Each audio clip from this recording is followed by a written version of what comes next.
sovereign default. Russia itself says that default would be artificial, that it has the money, it just can't use it. But that would really sort of cement its isolation in terms of accessing international finance. So that would be significant as well. Yeah, I mean, and the EU has conceded to the fact that they know that money that's flowing from Europe is, you know, funding Putin's war chest. It's a big dilemma. Could you give me a sense of just how much economic pain Germany in particular would have to endure should it have to make the tough decision of cutting off gas supplies? Yeah, well, so the first thing to know is that they're not there yet. Certainly the sense in Europe is that they could do coal, they're going to talk about oil, as you say, which would be easier to replace suppliers. But when it comes to gas, Russia is the world's top exporter of natural gas. Europe is its biggest customer. It would be incredibly difficult to replace that supply, not least because of the way gas is transported. You need the infrastructure, you need the pipelines, and Europe does not have the infrastructure to receive liquefied natural gas as of yet, or not enough of it. So it would be a huge dilemma. Germany could potentially be tipped into a recession if it sees a disruption to natural gas supplies. Claire Sebastian, thanks so much for joining us. Good to see you. All right, Connect the World continues after this break. Stay with us.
Weapons, weapons and weapons. That is the call from Ukrainian Foreign Minister Dmytro Kuleba, speaking from NATO headquarters.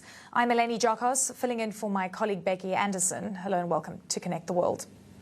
That high-stakes NATO meeting in Brussels wrapping up with Ukrainian Foreign Minister saying he believes there's a growing understanding that Ukraine isn't fighting just for its own security, it's fighting for the alliance. And Ukraine's message to NATO could not be any clearer. Take a listen. I came to Brussels to participate in the NATO ministerial and to hold bilateral meetings with allies. My agenda is very simple. It has only 3 items on it. It's weapons, weapons, and weapons.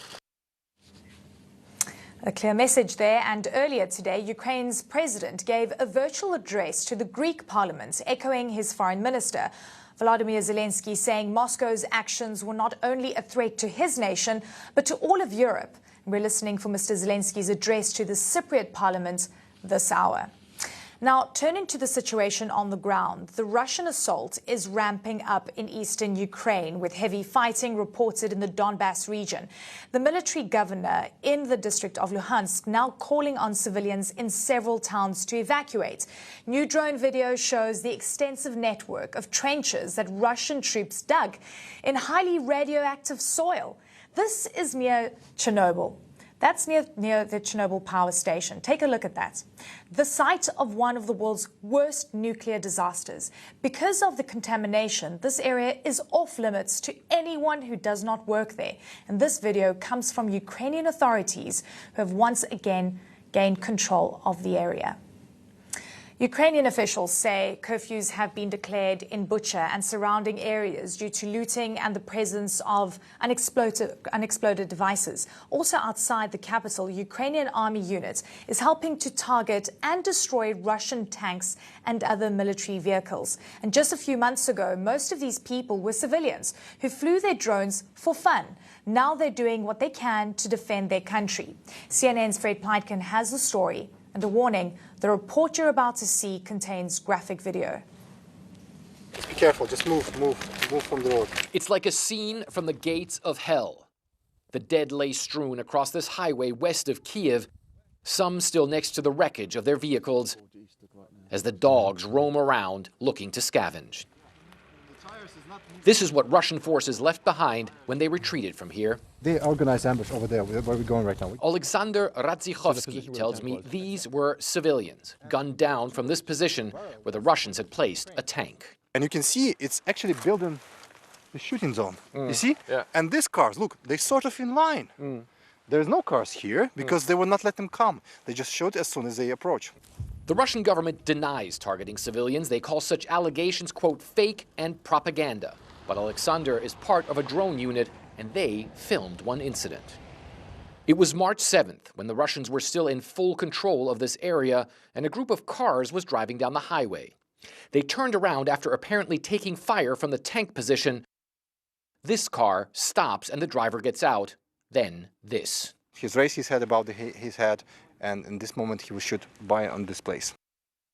2 people were killed that day, Maxim Iovenko and his wife Ksenia, who was also sitting in the vehicle. The family has confirmed the identities to CNN. After the incident, the drone filmed Russian troops getting 2 further people out of the car and taking them away. It was the couple's 6-year-old son and a family friend traveling with them, the relatives confirmed. Both were later released by the Russians. The soldiers then search Maxim's body and drag him away. This incident both traumatizing and motivating for Alexander's drone unit. In normal life before the war, we were civilians who like to fly drones around casually and just like make a nice YouTube videos. But when the war began, we become actually a vital part of the resistance. Alexander sent us hours of video showing his team scoping out Russian vehicles, even finding them when they're hidden and almost impossible to spot, and then helping the Ukrainians hit them. We are eyes. We call eyes because with eyes you can see and you can report. And as soon as you see, you can conduct strikes, artillery, air strikes. How long does it take to get your information to the right places to then be able to act on the intelligence that you provide? In good time, it's about a matter of minutes. And sometimes a little mosquito can take out a whole herd of elephants. This is drone footage of Alexander's unit searching for a massive column of Russian tanks and armored vehicles. And this is that column after the drones found it. Alexander tells me units like his played a major role fending off Russian troops despite the Ukrainians being vastly outgunned. We are agile as a territorial defense. We can, we don't want to, just like it's suicidal mission, we need to go. But the army, they have to stay. They're ordered to stay, they stay. They dying, but they stay and they hold in this ground. Nobody knows how many Russians died here, but the group says it was many, taken out with the help of a band of amateur drone pilots looking to defend their homeland. Fred Pleitgen, CNN, Mila, Ukraine. A United Nations vote to suspend Russia from the group's Human Rights Council could come today.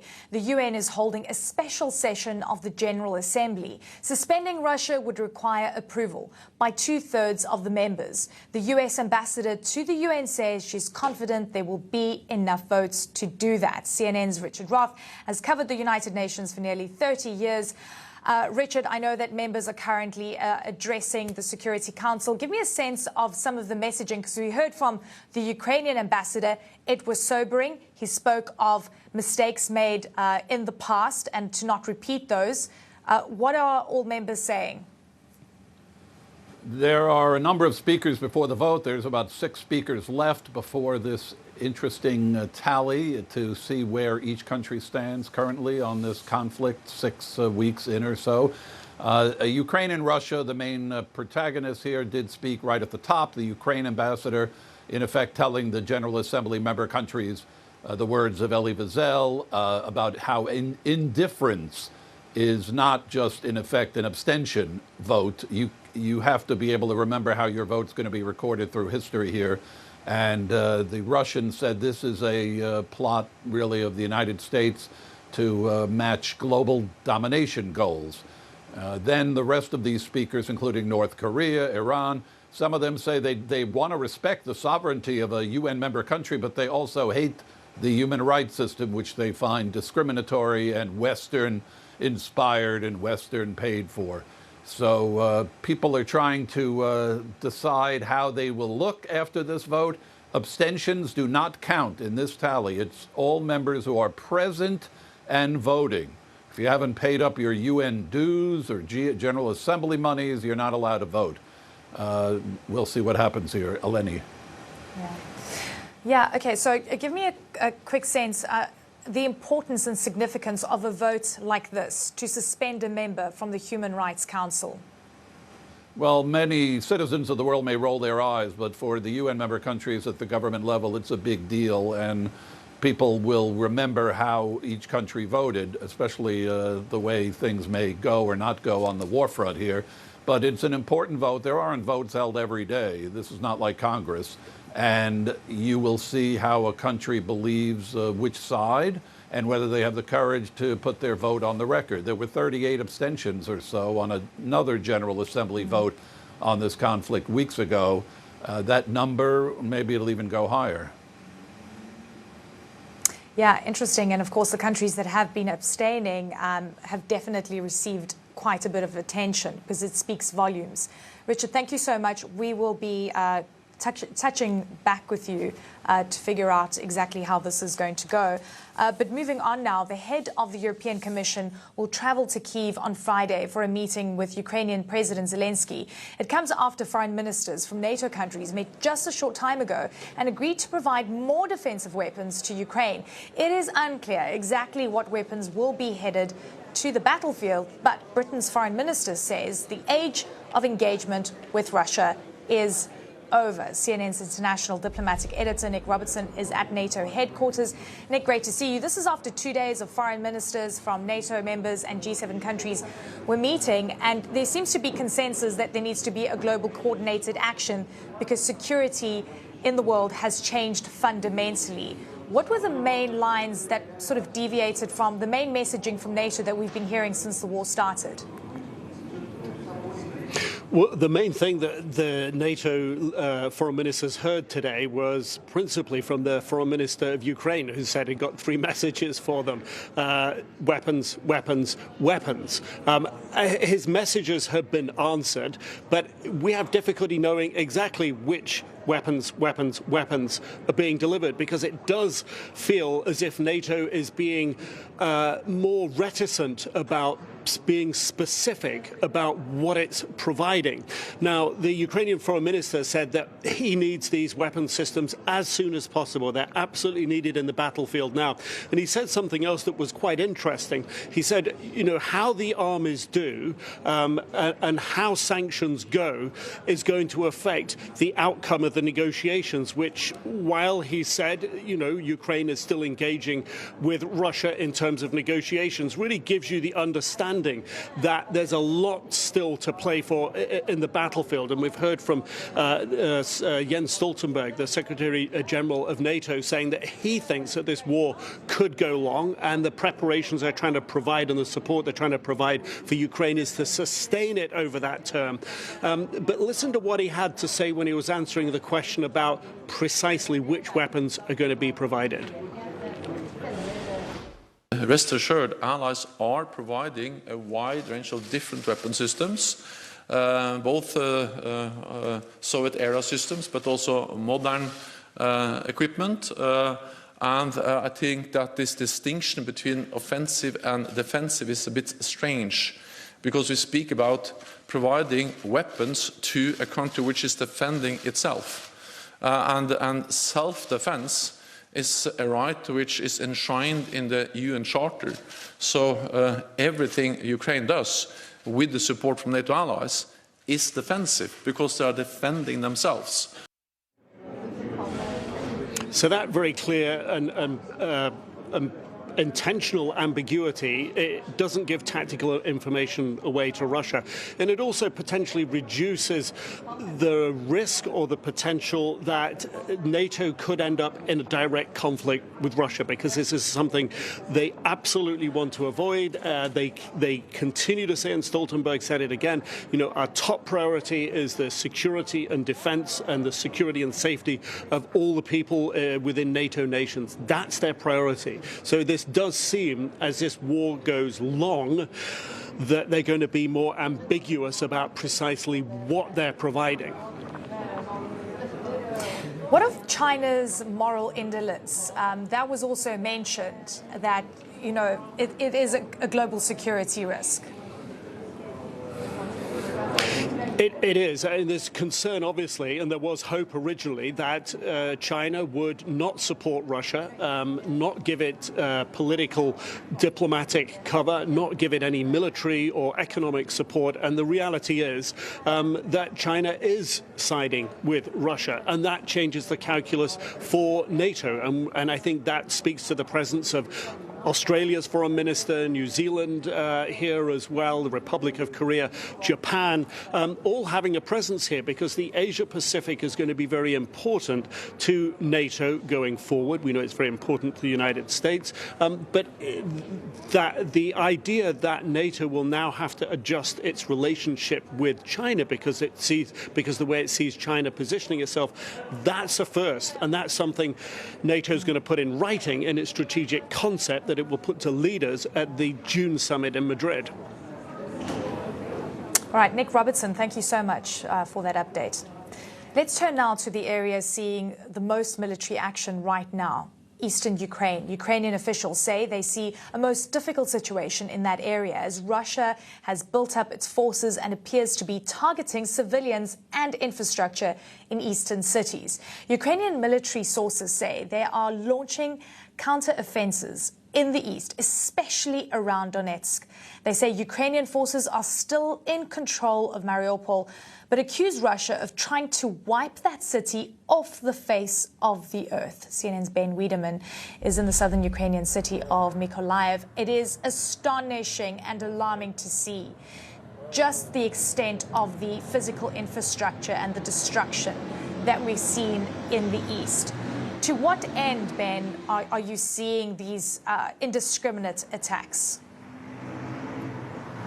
Well, I mean, what we're seeing is that with the Russian forces largely withdrawn from the area of Kyiv and essentially north-central Ukraine, the expectation is that those forces, after regrouping, re-equipping, fixing equipment, perhaps remanning after all their losses, will focus their efforts on the eastern part of the country. And that is where it is expected the next big battle will be. Now, Mariupol, that besieged city on the Sea of Azov, we've heard, for instance, the mayor saying that perhaps the death toll among civilians there could be as high as 5,000. And therefore, clearly the pressure is on to stop any Russian advance if that's possible. but it's still early days at this point. Now here in Mykolaiv, we've been hearing some distant thuds all afternoon. This is a city that is regularly under Russian missile bombardment.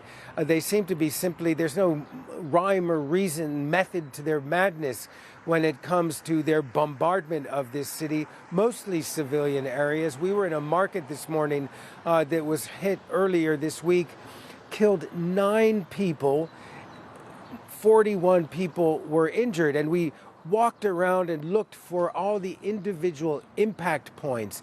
And essentially within a radius of 100 meters, we found 23 impact points. And of course, each one of them throws shrapnel in every direction. It was a bloodbath. There's still blood on the ground all over that marketplace. Now, these missile strikes are causing a good deal of fear in this city. For a while, since when we first arrived, there was a sense that perhaps life was getting back to normal. But today we saw people lining up for 2 buses, one to Poland, one to Moldova. Women and children leaving the city because the feeling is that perhaps the Russians could come back again. Eleni? Ben Wiedemann, thank you so much for the work you're doing and the stories that you're bringing us. Under siege and constant bombardment, Ukrainians are scrambling to get out of harm's way in Mariupol. Coming up, we'll speak to a Red Cross official about those evacuation efforts. And later this hour, another round of sanctions against the Kremlin, why the Ukrainian president says they're just not tough enough.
Ukraine's Deputy Prime Minister says Russia agreed to open 10 humanitarian corridors today in southeastern Ukraine. On Wednesday, more than 4,800 people used those evacuation routes to flee conflict zones. The International Committee of the Red Cross says it helped more than 500 people get out of Mariupol in a convoy of buses and private cars. That's after weeks of Russian bombardments. The Red Cross says the situation in Mariupol is growing more dire.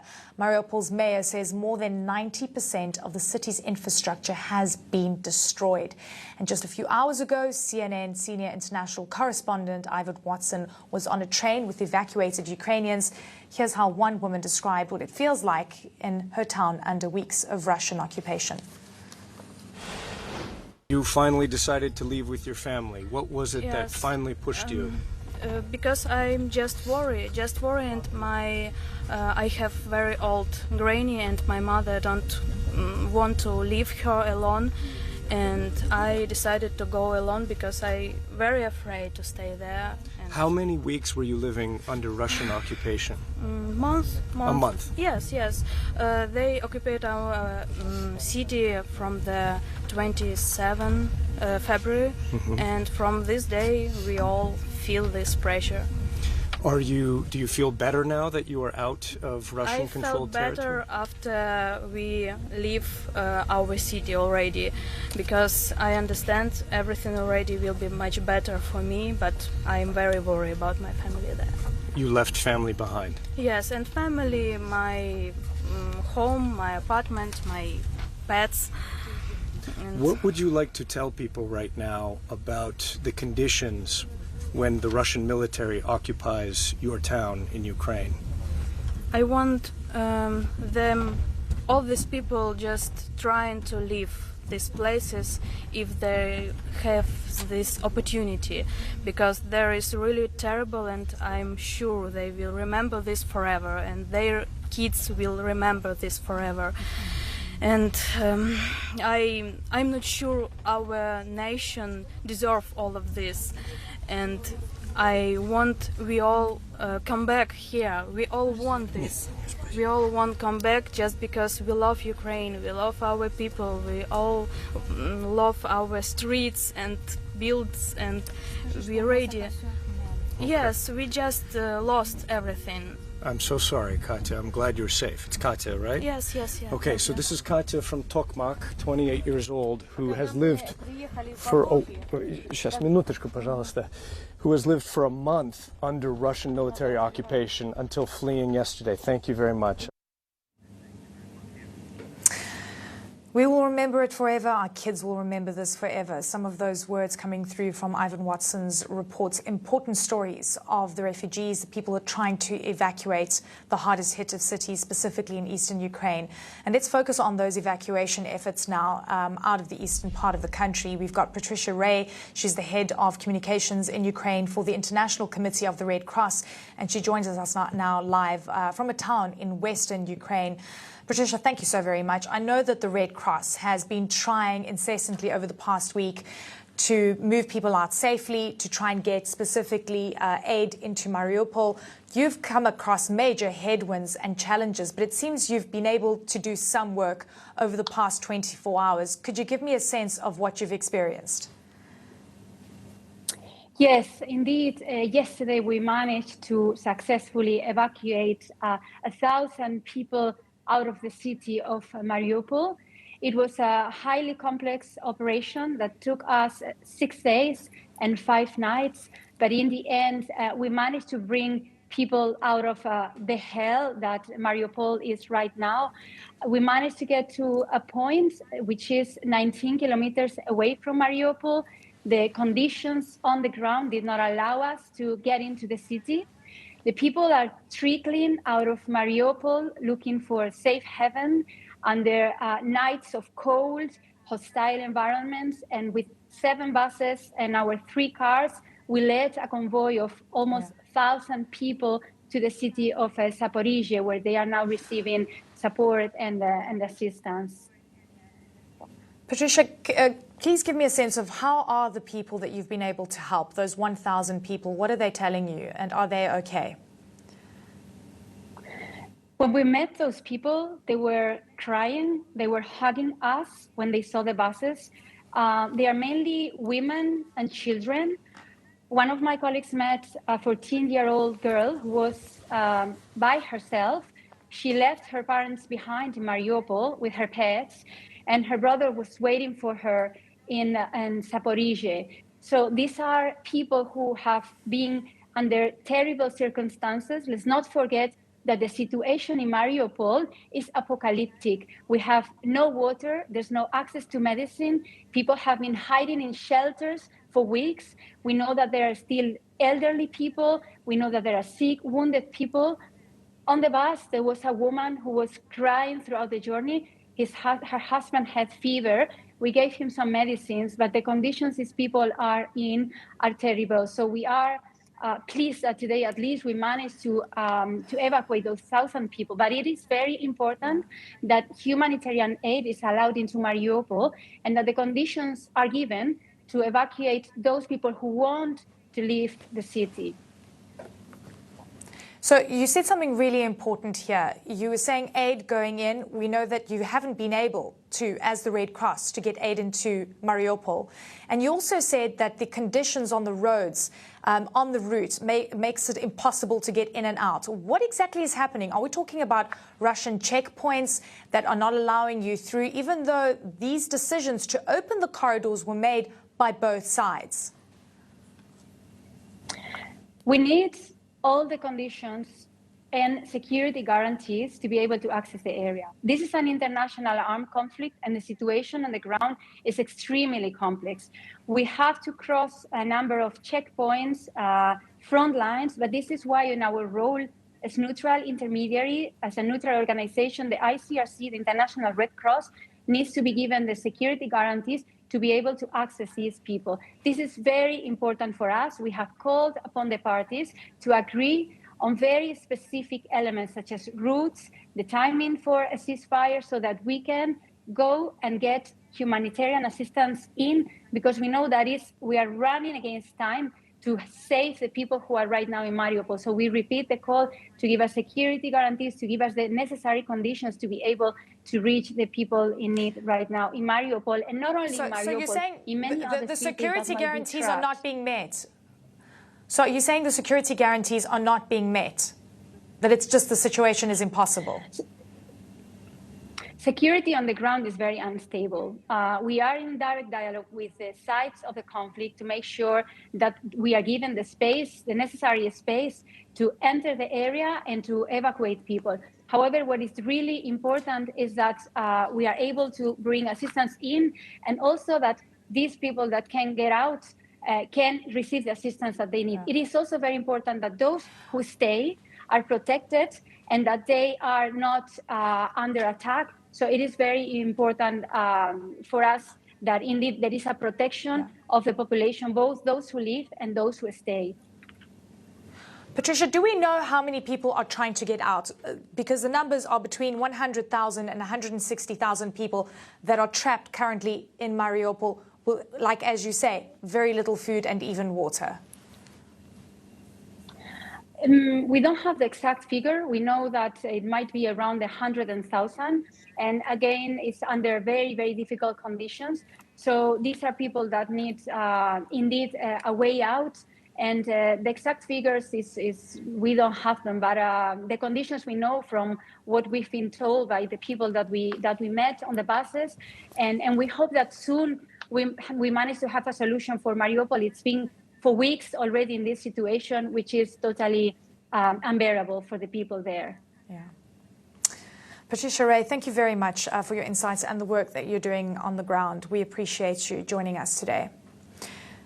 Right, we are also standing by for a United Nations vote to suspend Russia from the group's Human Rights Council. The UN is holding a special session of the General Assembly. Suspending Russia would require approval by 2/3 of the members. The US ambassador to the UN says she's confident there will be enough votes to do that. As you can see images right now from the UN as members are currently speaking and addressing the Security Council. All right, and just ahead, as the West tweaks another round of sanctions against Russia, find out why the Ukrainian president says it is not enough.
Welcome back. I'm Eleni Jarkos. I'm in for Becky Anderson, and you're watching Connect the World. We are waiting a United Nations vote to suspend Russia from the group's Human Rights Council. The UN is holding a special session of the General Assembly, as suspending Russia would require approval by 2/3 of the members. The US ambassador to the UN says that she's confident there will be enough votes to do that. We'll be keeping an eye on those votes and bring you the results as they happen. Now, the Ukrainian president has a message for the West. He says the latest sanctions are not enough. Vladimir Zelensky's remarks follow an announcement of fresh US actions to punish Russia for the brutality on the ground in Ukraine. And they include freezing all US assets of Russia's Sberbank and Alfa Bank, and sanctions on the Russian president's 2 adult daughters. Earlier this week, the European Union announced plans for a 5th round of restrictions, including a ban on Russian coal imports and a full transaction ban on 4 key Russian banks. The EU's top diplomat says he's hoping to see the new sanctions agreed by Friday at the latest. With CNN's Claire Sebastian joins me now from London. Claire, this is unprecedented in terms of what we're seeing from the US. The EU is doing what it can so that it doesn't incur too much pain on itself in terms of energy security. It seems to be a fine balance, but the point is to inflict as much economic pain as possible on Putin. Yeah, and we've certainly seen an escalation in terms of particularly in Europe, their will to weather some pain themselves in order to try to coerce Russia to end this war. I'm talking particularly about the proposal in this 5th package of sanctions to ban Russian imports of coal into Europe. Now, this would be perhaps the easiest of the 3 fossil fuels, coal, oil and gas, for Europe to deal with. It's the smallest. They've been moving away from it anyway. There would be alternative suppliers that they could tap. But it does show that they have the will to disrupt their own energy supply chains. Russia would be deprived, if this happened, of about $4.3 billion in revenue a year. Not a lot of money when it comes to the amount of money Russia makes from its exports of energy. And certainly when you consider that, according to the EU's top diplomat, Josep Borrell, the EU has already paid Russia 35 billion euros, that's about $38 billion, for its energy since the conflict began. But it's a statement, it's a start. It shows that Europe is willing to go there and potentially endure more economic pain in the process. Yeah, and Claire, what's interesting here is that the Ukrainians have been very clear. They say that from the start, sanctions were not tough enough, and they keep requesting the same. And President Zelensky said it's not good enough. I guess the Europeans are aware of this, but the question is, how do you counter the impact that it will inflict on Europe as a whole? And I know Germany is one of those very sore points where they're hesitant to discuss anything more other than coal, at least for now. Right. I think Europe is potentially facing, Germany in particular, an imminent recession if we see supplies of Russian gas disrupted. They are not at the point, Eleni, yet, Europeans, where they are willing to discuss cutting off supplies of Russian gas. They have said that they want to cut down their use of Russian gas by about 2/3 this year. But in terms of fully weaning themselves off it, they have set a deadline of 2027, so a 5-year timeline. But look, oil is significant if they move to talk about this, as Josep Borrell, the EU's top diplomat, says they will on Monday. Oil is significant because it's easier for the European Union to replace supplies of oil, even though it relies on Russia for 1/4 of its oil imports. It's easy to replace, but it's significant for Russia because oil is its biggest revenue generator, bigger even than gas. So while slightly more convenient perhaps for Europe, it is going to hit Russia where it hurts if they do move to either ban or restrict Russian oil imports into Europe. So that is really the one to watch, I think, in terms of what Europe could potentially be prepared to do down the road. So Claire, stay with me, because this has just come in. The US Senate has voted unanimously to suspend normal trade relations with Russia as well as Belarus. Senate lawmakers punishing the countries for the invasion of Ukraine by paving the way for higher tariffs on imports from both of them. The trade relations bill is the latest effort by the US Congress to crack down on Russia and help Ukraine. This is fascinating. This has just come in, Claire.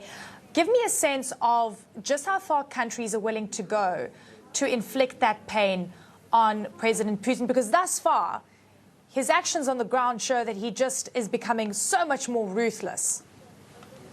Yeah, Eleni, this is a significant move by the US, one of a number of ways they are tightening the screws on Russia just this week. But I think if you're talking about whether or not this is working, I think it's worth looking at how Putin presents this issue to his people. We've seen since even before the war started, he said in a speech that whatever we do, they're going to put sanctions on us. He disconnects the whole issue of sanctions from the conflict in Ukraine. He says that this is just the US trying to hold back Russia, trying to hold back its potential. So he is not connecting those issues as far as his people are concerned. But look, there are significant measures that are coming in from countries. We've seen since we started to see those horrifying images come out from previously occupied Russian towns in Ukraine. The situation has escalated. One significant measure from the US came this week when they prevented Russia from using their frozen reserves to pay down their debt. That could push the country closer to a sovereign default, which really would compound their inability to access international finance. Not super impactful for the actual real economy in Russia, but it would be significant as far as the country's reputation internationally, Eleni. Yeah, that's such a good point, because thus far there are creative ways to find loopholes specifically for Russians, but importantly the impact on the ground. So in terms of the inflationary impact, in terms of the currency impact for average Russians, and then just how that's going to create a multiplier effect across businesses and companies that have opted to leave the country as well. What is the prognosis, would you say, Claire, in terms of how long it would take Russia to really, buckle and get on its knees? I think that's going to depend on how far the sanctions regimes go. I think it would be that situation would be accelerated if we start to see, for example, Europe ban oil imports. But right now, look, it's a little tricky to get the full sense of the state of the Russian economy. There's really two sides to the story. One is the ruble, which is now stronger than it was on the day the war broke out compared to the dollar. The stock markets have more or less stabilized after their initial falls. Those are situations that are being managed by the government, and in particular the central bank, with capital controls, with restrictions on stock sales and things like that. But we are starting to see, in terms of the real economy, real incomes, inflation, things that affect the Russian people, we are starting to see the pain show up. Inflation numbers have been going up in Russia. That was, in terms of the car market, we saw new car sales collapsed 63% in March. That's partly because some car factories have had to stop work because they aren't able to access imported products. These situations are going to continue. Industries in Russia that rely on imported products are going to see real problems, and that could affect employment. That is another situation which we expect the Russian government will try to manage to avoid mass unemployment. But they are having to address this and address it urgently, Eleni. Yeah, Claire Sebastian in London, thank you so much for that analysis. Great to see you. And of course, we are monitoring the UN Human Rights Council decision and vote on whether to suspend Russia. We'll be bringing you those updates as they happen. We're going to a short break. Stay with CNN.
Right, welcome back. You're watching Connect the World.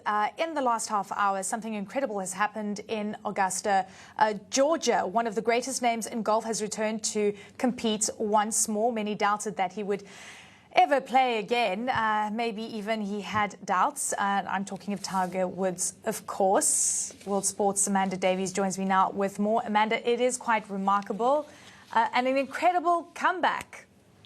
Yes, Eleni, we shouldn't be surprised. You know, Tiger Woods has made comebacks from adversity in the past, but this is a comeback that nobody expected. This time last week, people didn't expect him to be making this reappearance just 14 months after that car accident, which left him with very serious leg injuries. Tiger Mania has seriously kicked in at Augusta. There was no pressure for him to return this week, no expectation for him to make a comeback this week. So why has he done it? Well, he said he's done it because he believes he can win. As you mentioned, he has taken to the course wearing that fairly resplendent pink you can see, but I am not going to spoil the surprise and let people know how he's doing just yet. We're going live to my colleague Patrick Snell in just a couple of minutes in World Sport, and I hope you can join us for that. All right, fantastic. We're going to a short break. Stay with us.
Us. Welcome along to World Sport, live from London with me, Amanda Davies. Tiger is back. Tiger Woods has made his surprise, long-awaited return to competitive golf, and what a place to do it at the scene of some of his greatest triumphs. The opening major of the golfing year, the Masters at Augusta National. We had no idea that Tiger's return was even on the cards just a week ago, just 14 months after the catastrophic car accident that left him with serious leg injuries. But Woods played his final practice round on Wednesday with the eyes of the world watching. He's now underway with his first round on the course. He first conquered as a 21-year-old 25 years ago. So let's not waste any more time. We can cross live to Augusta National from where my World Sport colleague Patrick Snell joins us on the phone. Patrick, I know you've been excited. The Tiger Mania has been ramping up and you've seen him tee off. So what is the atmosphere like now? Hi, Amanda. Yeah, a great privilege to be there, to be part of history, really, when you think about it. Just incredible to continue to bring you this story. I tell you what, though, right out there, just a few minutes ago, as Woods was teeing off, among the hordes of people, Amanda, the masses of people right now. Woods is actually on the third hole as I speak, but that moment when Tiger Woods strode out of the famed clubhouse here at Augusta National, I was looking at his face. It was all business. It was a steely focus as he walks out and strides purposely through the tunnel of fans that is always created for players as they proceed. But of course, this is no ordinary player, is it? People jostling for position. We were right there ourselves trying to get the best possible vantage point. Then he goes on the practice putting green. And then the moment he strides out onto the first tee as well, huge adulation. Those fans willing him to get a good tee shot off. He did get his tee shot off. He pushed it slightly to the right. But that wasn't the focus here. It was the fact that Woods is making history again. And he's up and running here at the 2022 Masters. Incredible stuff. I did catch a few other things there. I noticed a little hat tip as well as he goes through that tunnel. A little hat tip as he walks past myself and CNN Sports Koi Wire as well. I'm sure not aimed at us, but it's just another example of how much he's in the zone right now. And the staff that work around the first tee and the clubhouse area hospitality, Amanda, the staff to a person there, stopping what they were doing. Why? Because they wanted to watch. They wanted their own piece of history. Years down the line, Amanda, we'll be talking about this moment, no question. Absolutely. I have no doubt he was tipping his hat in your direction. We've just seen the early scoreboard. He's parred the opening 2 holes. Listen, if this was any other player having gone through what Tiger has gone through in the last 14 months, you would be saying it's just a victory, the fact he's made the first tee. But this is Tiger Woods, isn't it? So what kind of expectation is there around him, do you think? Yeah, you know, and Woods has been, he's been very open, very honest. He said, look, even being here is a huge success when you consider all he's been through, Amanda, all he's overcome. But yeah, look, it's Tiger Woods. Massive achievement to be here. Massive achievement to tee it off just a few minutes ago. But of course, now the really hard work starts, doesn't it? The huge challenge he's now facing. I'm observing things like the way he walks, right? Noticing as he goes up the first fairway. Visibly just a few yards behind his playing partners as he goes up a really steep slope, one of the famous and undulations on this famed course. One fairway, that massive slope as he walks up to try and get to his drive, which he pushed slightly to the right, just the slightest hint of a limp. But, you know, that's to be expected. That's his gait now. That's his walking gait. That's his new reality after the multiple surgeries he's been through. And as you said, what does he do? We want to know how he's scoring, right? A par at number 1, really challenging 10-foot putt, which he makes very impressively. Pars 1, pars number 2 as well. That's the par 5, you know, probably normally a lot of players looking to birdie that one. But Woods will take his par there. And a short while ago, he'd had a nice solid tee off at number 3. The world is watching his every move so intensely, Amanda, and I'm going to get back out on the course to try and see how much more I can see of him this afternoon. Yeah, I do not blame you, Pat. Fantastic to speak to you. You will be hot on his heels, I have no doubt, over the next few days. Enjoy it, as you said, a real moment of history. But if Tiger Woods has been a surprise addition to the field at Augusta National this week, Phil Mickelson is a shock absentee. The Masters chairman, Fred Ridley, though, has insisted the 3-time champion was not disinvited. 51-year-old Mickelson's been taking a break from golf following criticism over his explosive comments on the new Saudi Arabian-backed golf league. And speaking ahead of the start of the tournament, Ridley says Mickelson was eligible to take part, but elected to withdraw. Well, first, I would like to say we did not disinvite Phil. Phil is a 3-time Masters champion and is invited, you know, in that category and many other categories. He's the defending PGA champion. Phil reached out to me, I think it was in late February, early March, and let me know that he did not intend to play. That was by way of a text, and I thanked him for his courtesy in letting me know. Plenty more from Augusta over the later editions of World Sport, but we've got action from the Champions League coming next. Carlo Ancelotti says cheers. Karim Benzema is the toast of Madrid after a stunning night at Stamford Bridge.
Welcome back. With 3 of the 4 potential Chelsea buyers watching on, it certainly wasn't the best advert for the club at Stamford Bridge on Wednesday. Thomas Tuchel afterwards admitting his side have fallen from being competitive and heads into next week's Champions League quarter-final second leg against Real Madrid with a 3-1 deficit. He just gets better and better, like wine. Like a wine, he gets better every day. He's a player who's showing more and more leadership and is more and more important for this team. I think that is the biggest difference he has. He's got a lot more personality. He knows very well that he's an important player, and that's why he's an example for everyone else. A win too for Real Madrid's La Liga rivals Villarreal against Bayern Munich. It was up. And finally, it was less than a week ago the draw for the Qatar 2022 World Cup took place, a moment organisers hoped would focus attention on football. But Amnesty International have published a new report saying that security guards in Qatar working on projects linked to the tournament are being subjected to conditions which, quotes, amount to forced labour. 34 current or former guards from 8 private security companies described working months or even years on end without a day off. In the report, the human rights group says the guards, all of whom are migrant workers, described having wages cut for taking a legal weekly day off, a sick day, a toilet break without cover, or wearing their uniform improperly. Many of the guards told Amnesty they were subjected to working in the heat for long periods and received lower wages compared to Arab-speaking workers. The workers said they provided services for football stadiums and other key infrastructure for November's World Cup, including hotels, transport systems, and sports facilities. Amnesty said it wouldn't name the companies involved due to, quotes, the risk of high-profile clients terminating their involvement at short notice. And in response, Qatar's Supreme Committee for Delivery and Legacy said in a statement that 3 companies were found to be in violation of labour rules during the 2020 Club World Cup and 2021 Arab Cup. These violations were completely unacceptable and led to a range of measures being enforced, including placing contractors on a watch list or blacklist to avoid them working on future projects, including the FIFA World Cup, before reporting them to the Ministry of Labour. And Qatar's Labour Ministry said it takes regular action against unscrupulous employers. FIFA, for their part, told CNN it does not accept any abuse of workers by companies involved in the preparation and delivery of the World Cup. But on that note, that is it from myself and the team for this edition of World Sport. Thanks so much for joining us. I'm Amanda Davis in London. One World is next. Goodbye.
including with unprecedented sanctions. Together, we're bolstering the defense of NATO itself, including by hardening our eastern flank. Just over the past 48 hours, I've had an opportunity to meet with my NATO counterparts. For the first time ever, foreign ministers from the United States Indo-Pacific allies, Australia, Japan, New Zealand, the Republic of Korea, participated as a group in a NATO ministerial. Ministers from Georgia, from Finland, from Sweden, and Ukraine also took part, as did the European Union's High Representative for Foreign Affairs and Security Policy, Josep Borrell. In addition, I met with my counterparts from the G7, the world's leading democratic economies. The participation of all of these allies and partners highlights the remarkably broad coalition of countries from around the world that are united in standing with Ukraine and against the Russian government's aggression. Countries that recognize Moscow isn't just attacking one country, but the entire international rules-based order. The sickening images and accounts coming out of Bucha and other parts of Ukraine have only strengthened our collective resolve and unity. In Bucha, a woman described how Russian soldiers forced her and around 40 other people to gather in a small square. The soldiers brought 5 young men there and ordered them to kneel. Then, a Russian soldier shot one of them in the back of the head. He turned to the people gathered and said of the victim, and I quote, "This is dirt. We're here to cleanse you from the dirt." That's just one person Russian soldiers killed in Bucha. According to Ukraine's Prosecutor General, they've already found 410 bodies of dead civilians in that one town alone. And it's not just Bucha. In Mudajin, the body of the 50-year-old mayor, Ola Suhenko, was found in a shallow grave, along with her hands bound, alongside the bodies of her husband and son. They were last seen alive, being taken away by Russian soldiers. In Kharkiv, a woman was sheltering in a school with her 5-year-old daughter and neighbors when a Russian soldier picked her out and forced her to accompany him to an empty classroom. He cut her face and neck with a knife, threatened to kill her, and raped her repeatedly at gunpoint.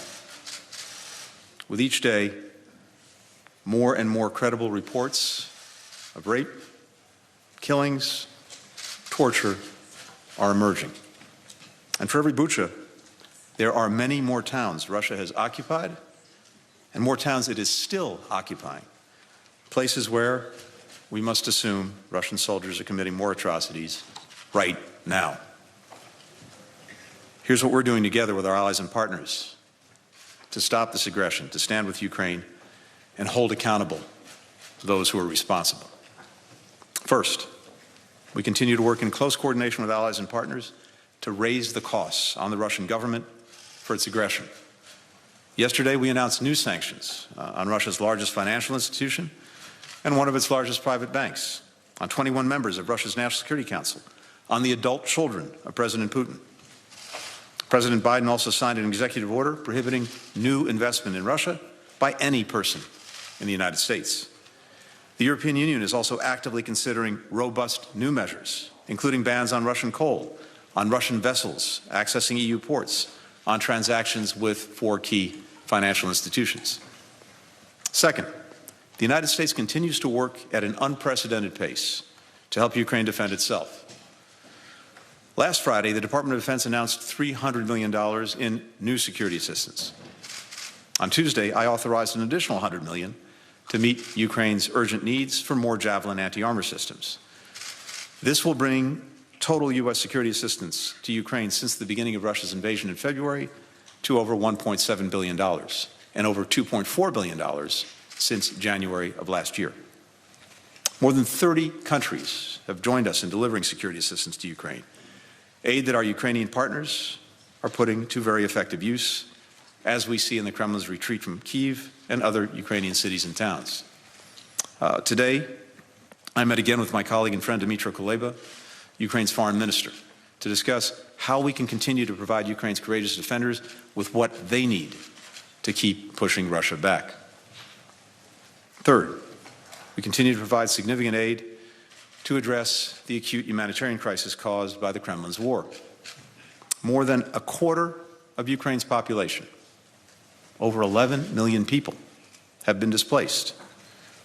That's roughly equal to displacing the entire population of Belgium, the country we're in now, in the space of 6 weeks. President Biden announced that the U.S. government is prepared to provide more than $1 billion in new humanitarian assistance to those affected by Russia's war of aggression. That comes on top of $293 million we provided in 2022 alone to vulnerable communities in the region, including to neighboring countries that have opened their arms and opened their homes to 4 million Ukrainian refugees. The global harm caused by the Kremlin's aggression is growing, including the disruption that's caused to the production and distribution of wheat in Ukraine, on which so many countries rely, something that I heard about and saw firsthand just a week ago when we were in, among other places, Morocco and Algeria. In Africa, where a quarter of the population is now facing a food security crisis, Russia's war of choice has raised the costs of basic staples, worsening the hardship that people were already feeling. So at the G7, we discussed in some detail ways that we can mitigate the war's impact on the most vulnerable people around the world. Fourth, the United States continues to work methodically to collect, to preserve, to analyze evidence of atrocities, and to make this information available to the appropriate bodies. We're supporting a multinational team of experts that's assisting a war crimes unit set up by Ukraine's Prosecutor General with a view toward eventually pursuing criminal accountability. These efforts will also ensure that Russia cannot escape the verdict of history. Just moments ago, as I was coming into this room, I learned that UN member states had come together once again to condemn Russia's aggression and suspend it from the Human Rights Council. A country that's perpetrating gross and systematic violations of human rights should not sit on a body whose job it is to protect those rights. Today, a wrong was righted. Fifth, we discussed ways we can shore up the collective security of our NATO allies. As the President has said, we will defend every inch of NATO territory. We now have 100,000 U.S. troops in Europe. NATO's established 4 new multinational battle groups in Romania, in Hungary, Bulgaria, Slovakia, in addition to those already in Poland, Estonia, Latvia, and Lithuania, to reinforce our eastern flank. Sixth, we discussed the additional support that NATO allies can provide to partners like Bosnia and Herzegovina and Georgia, who are most vulnerable to Russian aggression and threats, from cybersecurity to combating disinformation. Finally, we discussed at length a new NATO strategic concept. This is the public blueprint for how the alliance will continue to safeguard transatlantic security in what is a rapidly changing landscape. We'll release that document at the NATO summit in Madrid in June. President Putin thought, among other things, that he would weaken and divide NATO. This strategic concept will make clear that NATO is in fact stronger, it's more united, it's more capable of addressing 21st century threats. And I can say unequivocally from my discussions with many colleagues here in recent days, colleagues from around the globe, the revulsion at what the Russian government is doing is palpable.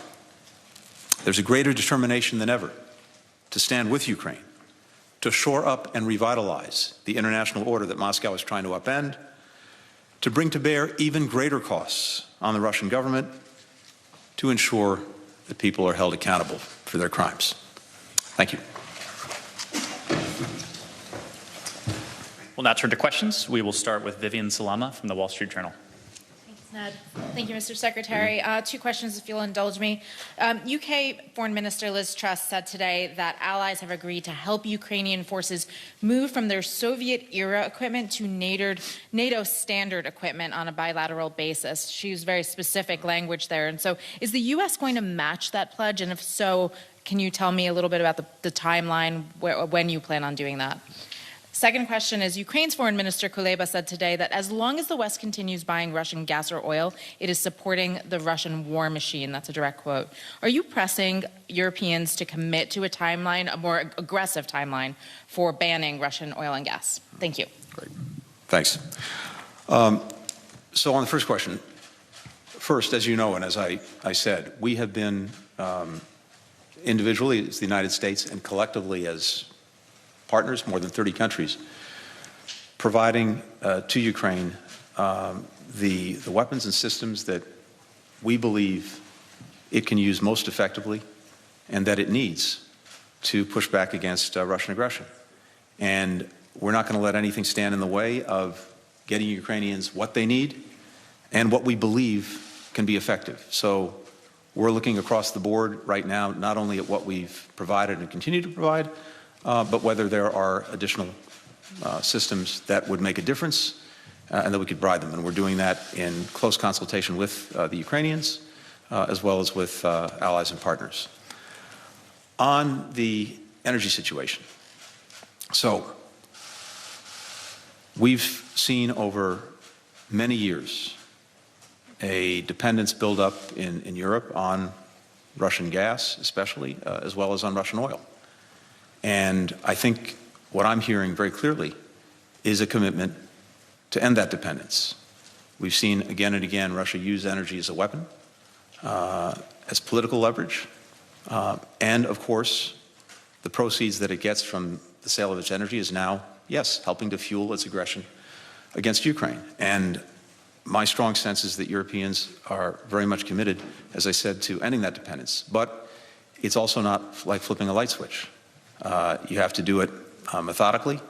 You have to put in place the necessary alternatives. The United States is doing a great deal to help in that regard. As you know, for this winter alone, we've worked to make sure that there were sufficient supplies, for example, of LNG, to compensate for any losses from decreased sales of Russian energy or a cutoff in Russian energy. Going forward, you heard President Biden talk about this a couple of weeks ago when he was here. We're committed to increasing the supply of LNG. Other countries are taking steps to increase supplies of different kinds of energy. And as I said, Europeans seem committed to moving forward on this. I think it also tells us how imperative it is that we accelerate the transition to renewables. And we can, I think, and Europe can make a virtue out of necessity, not only by moving away from Russian energy, from Russian gas and oil, but moving toward sustainable energy and toward renewables. But it's a process. It takes time. But my strong sense is that Europe is committed to doing that. Thanks. Missy Ryan, Washington Post. Two questions for you. Foreign Minister Kuleba also today said that as Russia prepares for its concentrated offensive in eastern Ukraine, that Kyiv needs new kinds of weapons and more weapons in days, not weeks, or else more people will die. Has the United States committed, or will the United States commit to providing new kinds of weaponry to Ukraine within that time frame? And then the second question for you, do you believe that the apparent Russian atrocities revealed in Bucha and in other parts of Ukraine make it harder to attain a negotiated settlement to the war? Thanks. So, Missy, again, on the weapons, we've been doing this, all along.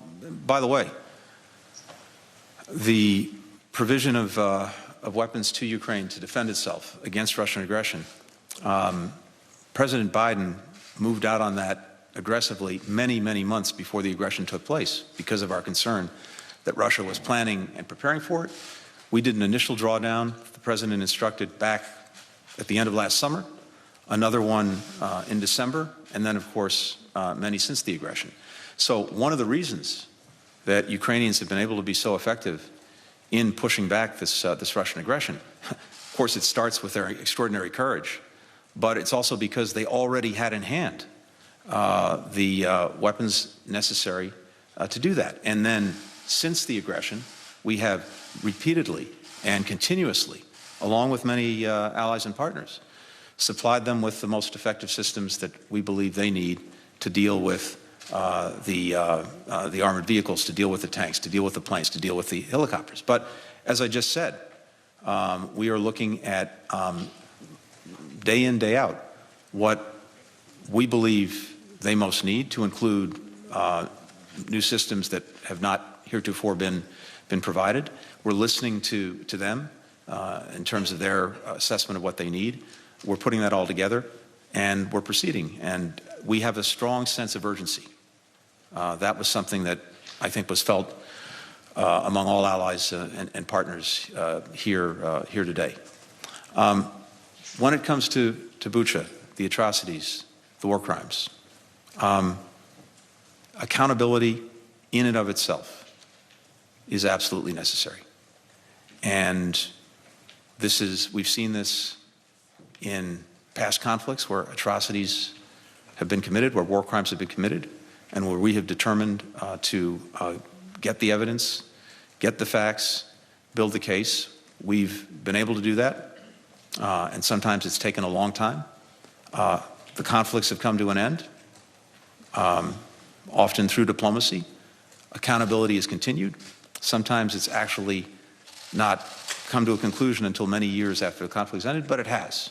And one day, one way, there will be accountability. Does Bucha make it harder to reach a negotiated settlement? The Russians will have to decide if they want to meaningfully engage in diplomacy and in negotiations. The Ukrainians have made clear that repeatedly that they're prepared to do that, but they've heard nothing from the Russians suggesting that they're serious about it. I don't think, in a sense, Bucha has anything to do with that. It has everything to do with what President Putin's calculus is, what he decides. What we can do about it, and what we are doing about it, is making sure that the Ukrainians have everything that they need to defend themselves and also strengthen their hand in any negotiation, that we make sure that we're keeping the pressure on Russia and indeed increasing that pressure through unprecedented sanctions, and as well that we shore up NATO's defenses to take away any notion in Russia's mind of extending the aggression being committed against Ukraine to a NATO country. Nick Schifrin, PBS. Mr. Secretary, thank you. Der Spiegel and others are reporting that German intelligence picked up over open lines Russian soldiers specifically talking about indiscriminately killing civilians. Can you confirm that the West has recordings of Russian soldiers talking about that? But the larger question is, what does it say? The Russian soldiers were apparently discussing this over open communications. And one on diplomacy. In the lead up to the war, Foreign Minister Sergei Lavrov either lied to you or didn't know what he was talking about. Can you deal with him in the future? And the connected question today is, European capitals are evicting Russian officials. Will the U.S. follow? Thanks. Thanks, Nick. I can't comment on the specific report that you're referring to, but what I can say is this, because we've said it before. We said before Russia committed this aggression that if it did, part of its campaign plan was to inflict atrocities, was to target individuals, was to commit the kinds of crimes that we're now seeing, to terrorize civilian populations. And so this, as we saw it, was part of the game plan all along. Now, horrifically, the world is seeing it as we see what happens in Bucha. And I've described it as there's a strange thing going on in the sense that, look, our TV screens have been filled for the last 42, 43 days with images coming out of Ukraine. Thanks to incredibly courageous Ukrainians who are filming things on their smartphones, and incredibly courageous reporters who stayed in Ukraine and are trying to bring this to the world. And yet, sometimes this constant flow of images almost normalizes and trivializes things to the point that people kind of see it as something that's in the background and don't respond to it. But then, something so stark, so outrageous emerges, like Bucha, that it hits people. And again, to me, it's like we've seen as the Ukrainians have pushed back this Russian tide, we see with the tide receding what's left behind, and that is horrific death and destruction. With regard to diplomacy, Look, there are diplomats from various countries that one deals with in the course of doing your job who occasionally have, or more than occasionally have, an adversarial relationship with the truth. That's part of the job. And the Russian officials, will the U.S. follow European moves? We are always looking at this, and we'll continue to do so. We'll take a final question from Terry Schultz.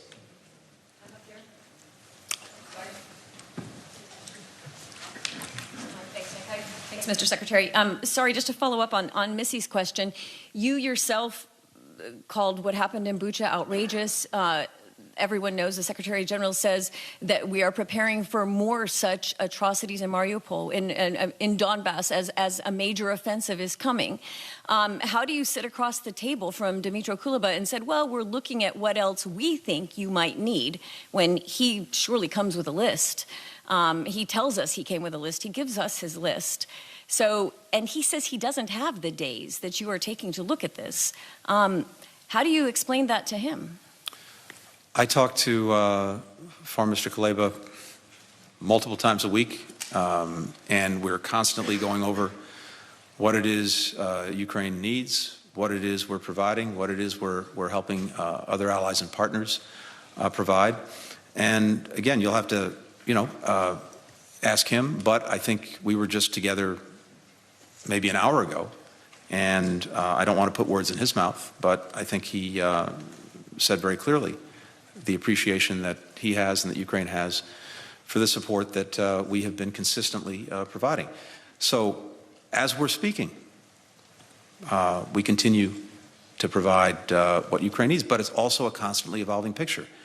They're coming forward with new systems that they think that would be helpful and effective. We put our own expertise to bear, especially the Pentagon, to help determine what indeed we think could be effective, what Ukrainians would be ready to use as soon as they get it, and what we actually have access to and can get to them in real time. So it is an ongoing process. And again, the fact that the Russians have been pushed out of Kyiv, that they've been pushed back to eastern Ukraine, is the product of two things. First, as I said, the extraordinary courage of Ukrainians, but second, the fact that they've had in hand, including from before the aggression started, the tools necessary to help achieve that. Thank you, Mr. Thanks. Secretary. Right, U.S. Secretary of State there, Antony Blinken, outlining the fact that in one way or another, Russia is going to be held accountable. He was addressing a group of reporters at NATO headquarters there in Brussels, Belgium. He said that NATO, allies, G7 members, the international community are standing shoulder to shoulder, supporting Ukraine. He gave two very specific, I would say difficult to hear examples of some of the atrocities we've seen in places like Bucha, including civilians being shot at close range. Also about rape being used as a weapon of war, which, by the way, we are going to be speaking about a little bit later on in the program. He talked about the fact that some of the sanctions we've seen, the increased sanctions against Russia that we've seen, including on financial institutions, on 21 members of Russia's National Security Council, and the fact that there's a ban on any new investment in Russia by Americans. I want to bring in our team of correspondents, including CNN's Nick Robertson, who is in Brussels, Ben Wiedemann is joining us from southern Ukraine and Mykolaiv, and Richard Roth, who is live at the UN, where the General Assembly just voted to suspend Russia from the UN Human Rights Council. Nick, let me begin with you, because despite what the Secretary of State said there, the fact is, according to Dmytro Kuleba, his country, Ukraine, only needs one thing, or rather three things at this point in time: weapons, weapons, and weapons. Nick, walk us through that. Yeah, and we've heard that, and a version of it from Secretary Blinken, and we heard it from Jens Stoltenberg, the NATO Secretary General, as well, when pressed over which precise weapons were being provided, steering clear of it. Secretary Blinken talking about the Javelin anti-tank weapon systems that have been given to the Ukrainians, that have been used so effectively on tanks and armored vehicles around Kyiv. but not getting into the details of what's coming, referring to it in terms of staying in daily contact with the Ukrainians, giving them what they, the United States and NATO partners, think that the Ukrainians can use, what they need to do their job, things that they can get in their hands and use immediately. Earlier this week, we were hearing from officials at NATO to expect announcements about tanks being sent, and it was being talked about openly, armoured vehicles being sent, but from both Secretary Blinken and from Jens Stoltenberg, we are not getting that kind of specificity. It is not clear why, not to give tactical information away to Russia, to try to sort of keep a distance between NATO and Russia, so as not to precipitate a direct confrontation there, which is a big concern for NATO. But you know, it's very hard when you're trying to understand what that support is directly, how it's going to help Ukraine, when it's going to get in the hands of Ukrainians. When you don't get the detail, you can't tell that. But the assurance is there that the support is there, that it's happening immediately and quickly. But it was the Ukrainian foreign minister who said how the armies fight, how the sanctions go, that will determine what happens at the negotiating table. And the implication is, if they don't have the weapons in their hands to fight, it will be a terrible disaster for Ukrainian civilians in the short term and for the country going forward. All right, Nick, stand by. I want to bring in Ben Wiedemann, who is in southern Ukraine in Mykolaiv. So, Ben, you just heard Nick there talking about just the urgency of weapons, and Dmitry Kuleba talked about the fact that they don't need weapons in weeks or months, but literally in days. They need these weapons right now. How prepared are the eastern provinces, Ben, for this renewed assault that they're seeing right now?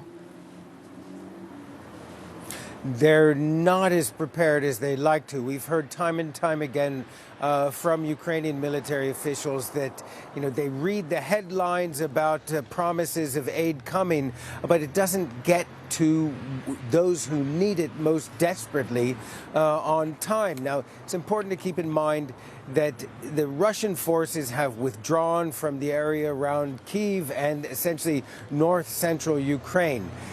It will take some time for them to replace all the men they lost, repair a lot of the equipment that has been damaged. It might take some time, but Ukraine doesn't really have the luxury of time at the moment. Some of their best forces are located in the eastern part of the country, but there are a lot of people as well. We heard the military governor of one of those regions saying they want to get all of the civilians out as quickly as possible to prevent the sort of situation we've seen in the city of Mariupol, where for 40 days they've been under siege. So there is a lot of frustration here on the ground that even though many of the weapons provided so far by the West have been very useful in driving the Russians out of the area around the capital, what we are looking at in terms of eastern Ukraine is perhaps even worse. In fact, the foreign minister of Ukraine said that they are anticipating battles reminiscent of the Second World War. Zain? All right, Ben Wiedemann, thank you so much. I want to go now. And how far we're willing to go and the risk of escalation. I just want to say that I think Putin has already escalated the conflict. He's already inflicting systematic slaughter on innocent people. Olaf has rightly described what's going on in Mariupol and elsewhere. It is utterly horrific. And all we are seeking to do is to help the Ukrainians to protect themselves, to protect their families and their homes. And that seems to me morally an entirely reasonable thing to do. Now, as you know, the UK has been mainly so far supplying anti-tank weaponry, anti-aircraft weaponry. What we're now looking at doing is finding ways that we can support friends and partners who want to send other types of equipment that may be useful to them and to the Ukrainians. And I think it's important in these discussions always to be mindful of what is genuinely useful for Volodymyr Zelensky and his army. And sometimes I think that some of the stuff that, some of the kit that NATO has simply wouldn't be appropriate. It may be more useful to support the Ukrainians by backfilling and allowing some of the former Warsaw Pact countries to supply some of their own armour in the way that that you've been seeing. And I think that may be something we'll want to consider doing more of. But clearly, the boundary, the limit, is that there is no intention. I don't think, certainly don't believe that the German Chancellor or any NATO leader has any intention of engaging in direct confrontation between our countries and Vladimir Putin. That's how Putin wants to portray this. That is not what this is about. This is about an illegal, barbaric attack by Russia on totally innocent people that we are trying to help to protect themselves. That's what's going on. Can I just say one thing also about your question about the amount of cash that has gone from Europe to pay for Russian oil and gas, and compared to the just don't bear in mind the huge steps that the EU are already taking, and that Olaf and the Germans are already taking to move away from oil and gas. The dependency has been massive. It's clearly been something that they're now moving away from very, very fast. I think by middle of 2024, as I recall, Germany is going to stop using Russian gas, which is quite extraordinary. And that is going to be done through technological change and progress. And we want to work together with Germany to achieve that. Jörg Blank, DPA.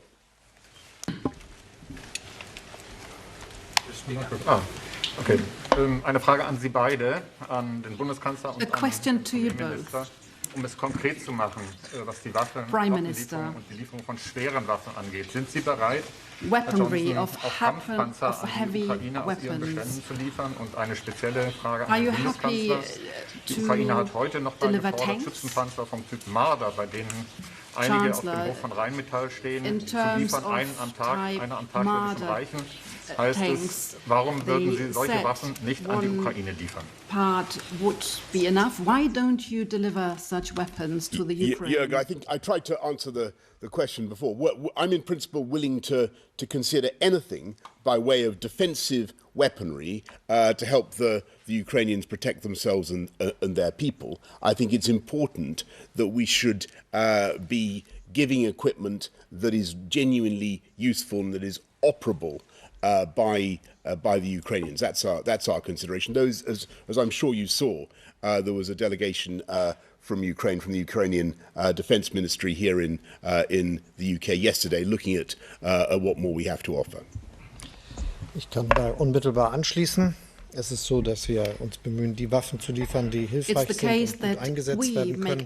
Das haben wir in der Vergangenheit gemacht, das werden wir auch weiter tun. Und die Erfolge, die die ukrainische Armee erzielt hat, bisher zeigen ja, dass das besonders effektvolle Waffen sind, die wir geliefert haben. Panzerabwehrwaffen, Luftabwehrwaffen, viel Munition, all das, was dazugehört. Und gleichzeitig ist es so, dass wir in der Tat, wie der Premierminister gesagt hat, immer genau schauen müssen, was kann tatsächlich auch wirksam eingesetzt werden. Die Fragen lassen sich nur sehr fachlich beantworten. Effective, and only experts can respond Thank to you. this. Jason Groves, Daily Mail. Thank you. Prime Minister, on the domestic front, did you know that Rishi Sunak's wife was a non-dom yourself? And there were reports today that people close to you, people in number 10, have been briefing against the Chancellor. What would you say to them? Are they speaking in your name, or does he have your full support on this issue? And Chancellor Scholz, I heard what you said about Russian energy, but you'll know that Germany is sending huge amounts of money to Russia for fuel at the moment. When you see those atrocities in Ukraine, when you hear the mayor of Kiev talk about blood money, do you feel a sense of shame over that? And is the Prime Minister right that you're planning to end gas imports from Russia by 2024? Jason, let me say, I think the answers to your question are, number one, no. Number two, if there are such briefings. They're certainly not coming from us in number 10. Heaven knows where they are coming from. And number 3, I think the answer is emphatically yes. I think that Rishi is doing an absolutely outstanding job. Thank you for your question.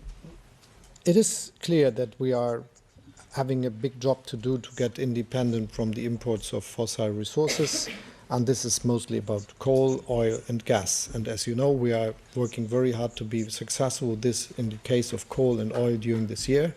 In the case of gas, as I said, it is absolutely necessary that we build the infrastructure for being able to do so. It is not feasible to get gas instead from Russia today, from other places in the amount we needed, and this is the same with most of the other countries in Eastern Europe or also in the south. So it is a big investment into infrastructure and not just the question of finding new suppliers on other places of the world, which we are doing and which we are working on. It's also the question how we can get this gas to our country, because it's not helping if it's somewhere in a ship. It needs to be transported, and this is something for engineers and for investments, billions of investments, and we are doing it. And this is why we are quite we're optimistic that we will get rid of the need of importing gas from Russia very soon, and as the Prime Minister said, and we are working tough to be successful. Let me also say that the miscalculation of Putin is something that is really bothering him each day more. He knows the sanction regime is working, and this is also on financial sanctions against the central bank, for instance. The outcome of this is that he is not able to use the money he put in his storages and on his accounts. It was a huge mass of money which could serve him for a long time, but he is not able to get to all these resources for financing his war. And this is why our sanction on certain banks and also on the central bank are so successful and so necessary, to be very clear. But he is also bothering about his mistake, because when all the countries in Europe and at many other places that are fighting for democracy and supporting Ukraine are taking decisions similar to Germany, this will have an impact on his economic expectations. Because if the war would be over, no one could believe that we will stop our investments, that we will stop our view to other countries that could generate the necessary supply. And this is, in terms of his economy, a very, very big damage. Because this is, in the case of his economy, a very, very big damage. Because if you understand that he is not having industrial sectors that are really earning money from exporting to the rest of the world, it is a problem if his chance to for the development of his economy. And we were also tough on other aspects, for instance, high technology goods. We are working on being more precise in these fields in questions of IT and software. And all these things together will make it impossible for him to develop his country to an economic strength that gives him the chance to be a competitor on markets with other countries that are more successful in the economic sector. And so I think we are tough and we will be successful with what we do. Thanks very much, Olaf. Heike Buser from RTL. Dankeschön. Meine Frage richtet sich an Sie beide, an Sie, Herr Premierminister, und an Sie, Herr Bundeskanzler. Haben Sie Prime Minister and Chancellor, do you have any plans to travel to Kyiv in order to show your solidarity with Ukraine? Do you have a concrete schedule for that? The French president is being criticized from the Polish side because he regularly talks to the Russian president or the phone. Do you both think that it will help to phone Putin, and how do you keep in touch with the Russian president? Well, Thanks, Heiko. Let me just say first of all that I last spoke to Putin shortly before the invasion, and you can imagine the type of conversation that we had. He said he had no such plans. I said that it would be a catastrophe for Russia if he went ahead, as well as a catastrophe for the wider region, for the world, and so it has proved. That's the last time I spoke to him. I've got to say, I think that negotiating with Putin does not seem to me to be full of promise, and I don't feel that he can be that he can be trusted. That's not to say I don't admire the efforts of people who try to find a way through, but my own view is that I am deeply, deeply sceptical, and I'm afraid cynical now about his assurances. Schönen Dank für die Frage. Thank you for your Kritik an dem französischen Präsidenten ist unberechtigt. The criticism towards the French president is unjustified. Sehr engagiert und in den Gesprächen, die mit dem ukrainischen Präsidenten very führt, much aber auch in den engaged, Gesprächen, die mit dem the russischen Präsidenten talks he führt, has with versucht seinen Beitrag dazu Russian zu leisten, president, dass wir there eine he Chance tries haben to für make einen a contribution so that we have a chance to reach a ceasefire of the Russian forces. I'm aware of this because I often talk to the French president. We have exchanges, and at the same time with Boris and also with President Biden. It is very important that we all have a clear stance for the Ukrainians. An die Stelle There der is Ukraine treten nobody who talks to Putin instead of the Ukrainians. Informationen weiterzugeben. There is exchange, passing on information, and we need to take the opportunity to tell the Russian president what the situation is. For example, how many Russian soldiers are being killed. There are consequences for the Russian army in this war.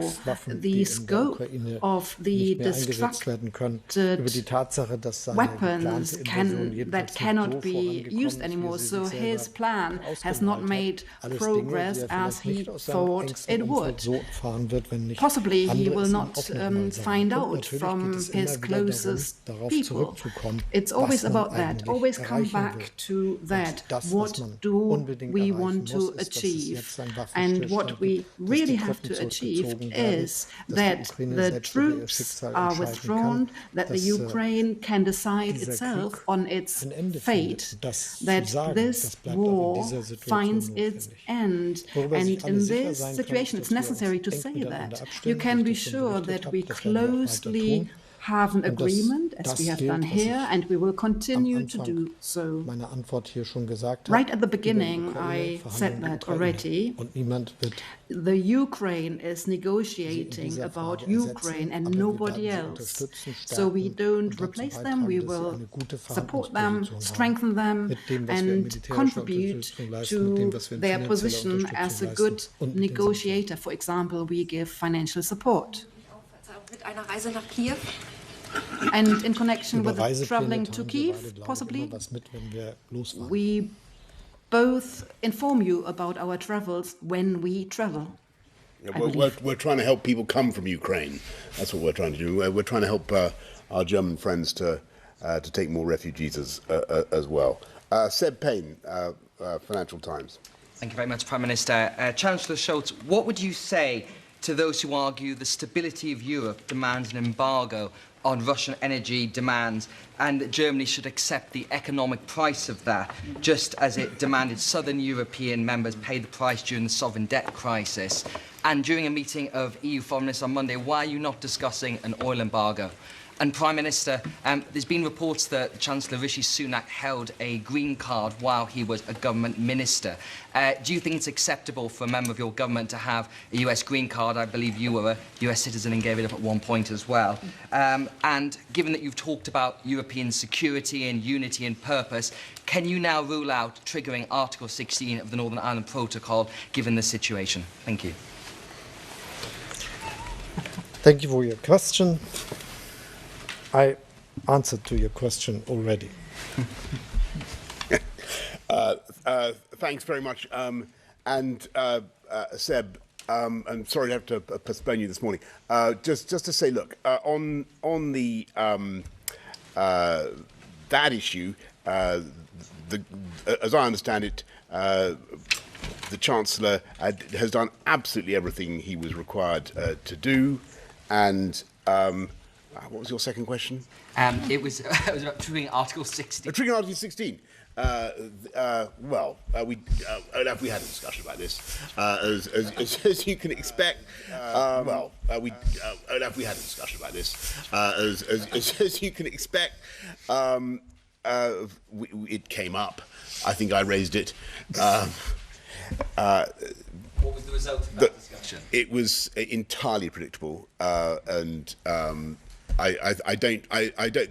The almost seamless harmony that you've observed between Britain and Germany today, I would not wish in any way to interrupt by going into that any further. But all I will say is that. To answer your question, would we take that off the table? The use of Article 16? No, clearly not. There is a problem, but I think that there is, as I hope has been clear from the conversation and from what you've heard from Olaf and me today, that we are really very much united on virtually every other issue of policy. Suzanne Ebner of R&D. Thank you. So Prime Minister, Bundeskanzler Scholz, my question goes to both of you. Can Western sanctions ever be really effective while countries like India and China continue business as usual with Russia? Suzanne, I think it's a very important question. I think that the answer is that yes, Western sanctions can be, and as Olaf said in his earlier remarks, will be increasingly effective. And I think that they will, over the long term, do more and more damage to the economic prospects of Putin's regime. And that doesn't mean to say we don't want other friends and partners around the world to do more. And I think that for China, there's a very interesting question to be addressed, and that is whether they really want to be associated closely with what is being done in Mariupol, in Bucha, whether they really want to be associated with in any way condoning or in any way supporting the regime of Vladimir Putin. And I think as the days have gone by, that question has become increasingly difficult for China. That is my impression. Ich stimme zu und will gerne I agree ergänzen. and allow me to add. Die Sanktionen, die wir verhängt haben, The sanctions that we've haben imposed so einen far Einfluss auf have a die ökonomischen tremendous effect on the Entwicklungsmöglichkeiten economic Russlands. prospects of Russia. Und es ist gar nicht so der Fall, dass sehr viele die And Sanktionen umgehen können, wenn es um technische these sanctions Hightech cannot be Produkte und Industrie circumvented when we're talking Denn das about ist ja doch the so, high dass technology der products and other products. technologische Innovationsvorsprung, den viele Länder haben, die sich zu Sanktionen entschlossen haben, so Many groß ist, dass nicht countries have such high advances technologically that there are no other countries that can chip in and replace. There are many activities in the field of high tech, and this is why these sanctions are so effective, even though not everyone is participating, but we're advocating, campaigning for others to chime in, and we still we want to make sure that no one is attempting to circumvent these sanctions, and we do this in direct talks, and I think this also is highly effective. Good. Thank you, everybody. Thank you very much. Right, as you can see, images coming through from London today. Prime Minister Boris Johnson meeting with German Chancellor Olaf Scholz.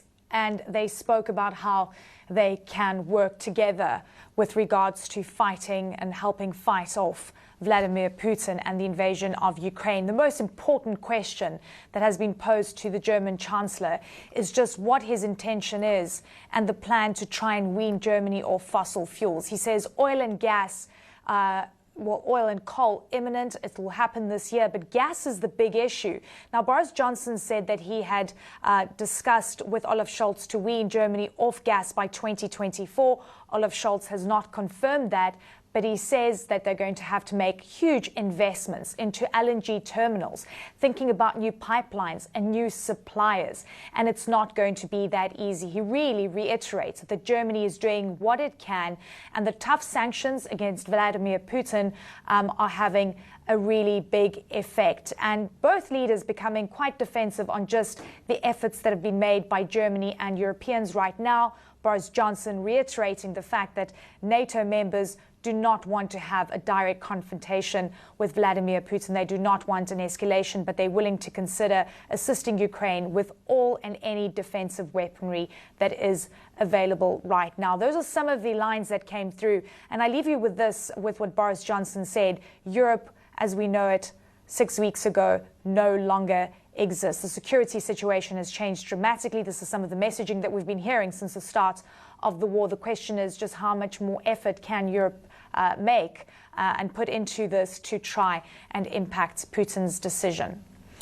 All right, so I'm Eleni Jokos. Great to be with you today. I'm in for Becky Anderson. And for those of you just joining us, hello and welcome to Connect the World. It's day 44 of the war in Ukraine, and Russia is carving a path of death and destruction, upending civilian lives. Russian airstrikes killed at least 50 civilians at a train station in the eastern city of Kramatorsk. And that's according to the region's military governor, who says the dead include 5 children. The video you're about to see is quite disturbing. It shows the direct aftermath of the attack.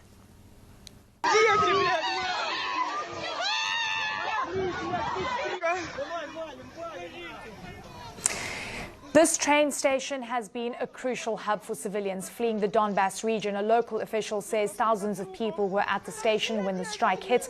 The governor said at least 98 people have been taken to hospitals. President Zelensky had said nearly 300 were hurt. We've also heard from the head of the Luhansk regional military governor about an attack on a railway overpass, which has now been blocked, an evacuation route for civilians in eastern Ukraine. 500 people are now stuck at a train station. The governor also said Russia's preparations are almost complete for a massive breakthrough attempt in the Donbass region. Our senior international correspondent Ivan Watson has been bringing us the latest on the attacks targeting Ukraine's transportation system. He joins me now live from Vinnytsia in west central Ukraine. Ivan, it feels as if the rules of engagement have changed dramatically on the Russian part, indiscriminately targeting these important arteries, these evacuation routes for civilians. The Ukrainian government has been warning about this, even as they have been urging civilians to flee what they anticipate will be a Russian ground attack. The scenes of scores of people killed and injured at Kramatorsk train station, a train station where in previous days up to 8,000 people were gathering daily to be evacuated upon the advice of the Ukrainian government. Absolutely terrible. And the weapon that was used, according to the Ukrainian government, was a Tochka-U surface-to-surface missile. So this was a missile strike, according to the Ukrainian government, from a tactical missile that ripped through people waiting by the train station and at the platform, civilians who were hoping to escape. At least 50 now killed, at least 98 people wounded, many women, many children, precisely the type of the civilians who are fleeing the Russian military right now. And as you mentioned, there has been a pattern of other Russian attacks on other railway infrastructure, this vital network of transport in Ukraine that before the war was moving about 50% of all passenger traffic around this country. The remnants of the missile had the words "za детей" spray painted in Russian on it. That means for the children. And how you interpret that depends on what the people who launched the missile were trying to say. Was it for the revenge, the children, or was it targeting the children for the children? And that is up to interpretation. The Russian Defense Ministry is denying that they carried out this strike, as the Russian Defense Ministry has denied accusations that the Russian military carried out extrajudicial killings in suburbs around Kiev in the first month of the war, after bodies were found with gunshots to the back of the head, with people's hands bound. The Russian Defense Ministry has denied laying waste to most of the port city of Mariupol as well. Eleni, this is all the more chilling. Yesterday I spent hours on a train. I wish we could show you this report and hear the people who were evacuating, terrified of the Russian military, but we don't have time for it right now. But in that report, you could hear the fear in people who had lived under Russian occupation for a month, describing the Russian military hanging Russian flags on buildings in their city, their Ukrainian town, asking for food, for toilet paper from residents of that town. I was on a train with more than 1,100 evacuees, and these evacuation trains have been going constantly since Russia launched its unprovoked invasion of this country on February 24th. Back to you. Ivan Watson, thank you so very much for bringing us these stories. Absolutely vital in understanding what's going on. Well, for more on the attack on the train station in Kramatorsk, I want to now bring in Tarik Jasarevic, spokesperson for the World Health Organization, who has just traveled out of Ukraine into Poland. Thank you, sir, for joining us. And these are such dramatic, alarming, absolutely disturbing images that we're seeing. The WHO has also been impacted. I want you to give me a sense of how what you've seen on the ground, firstly, and also how your operations have been disturbed. We have been trying since the beginning of the invasion to support health system in Ukraine, bringing medical supplies, vital supplies such as surgical material, but also essential medicines, working with Ministry of Health in trying to get those supplies to the hard-to-reach areas, and most of our supplies were going to east of the country. We are also monitoring and reporting on attacks on health. And unfortunately, yesterday we reached a grim milestone of having 100 attacks on healthcare being verified by WHO. We do what we can together with other partners in health sector to support health system so Ukrainians can continue to receive healthcare, especially in those most affected areas. But unfortunately, as these attacks continue on hospitals, on health centers, on ambulances, the situation can only get worse for all range of medical conditions. Yeah, and we've heard that it's just, and as you now say, that it's very difficult to get medicine and resources into the most affected areas. How are you and your teams thinking about the security situation so that you can try and penetrate through these areas? And I completely understand you need the buy-in from both sides before you're able to safely get into the hardest hit of places.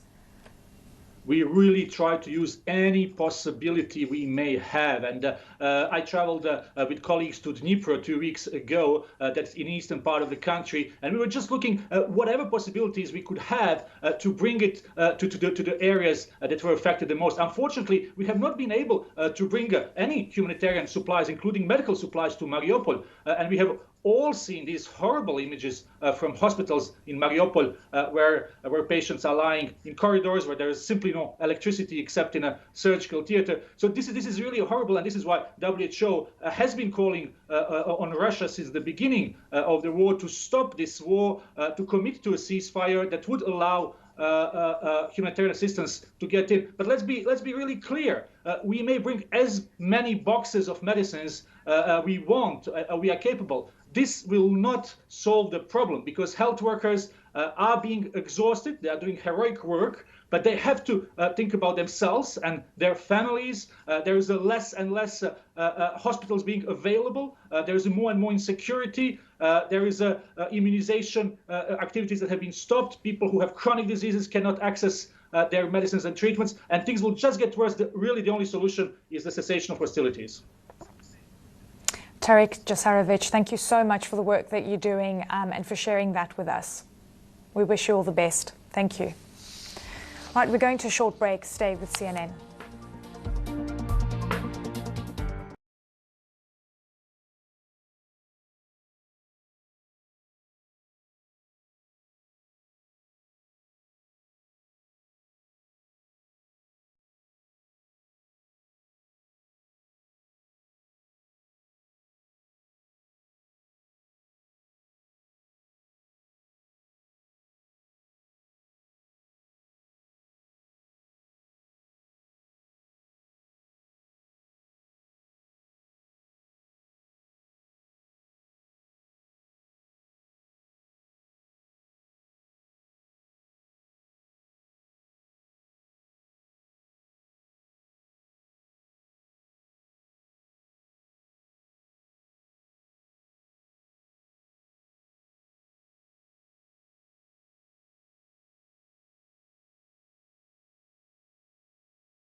Welcome back to Connect the World. I'm Eleni Jakas. I'm in for Becky Anderson today. Our top story this hour, the Russian attack on a train station in the eastern Ukrainian city of Kramatorsk. At least 50 people were killed, nearly 100 wounded. And I want to show you the chaos soon after the rockets. And a warning, this video is quite disturbing.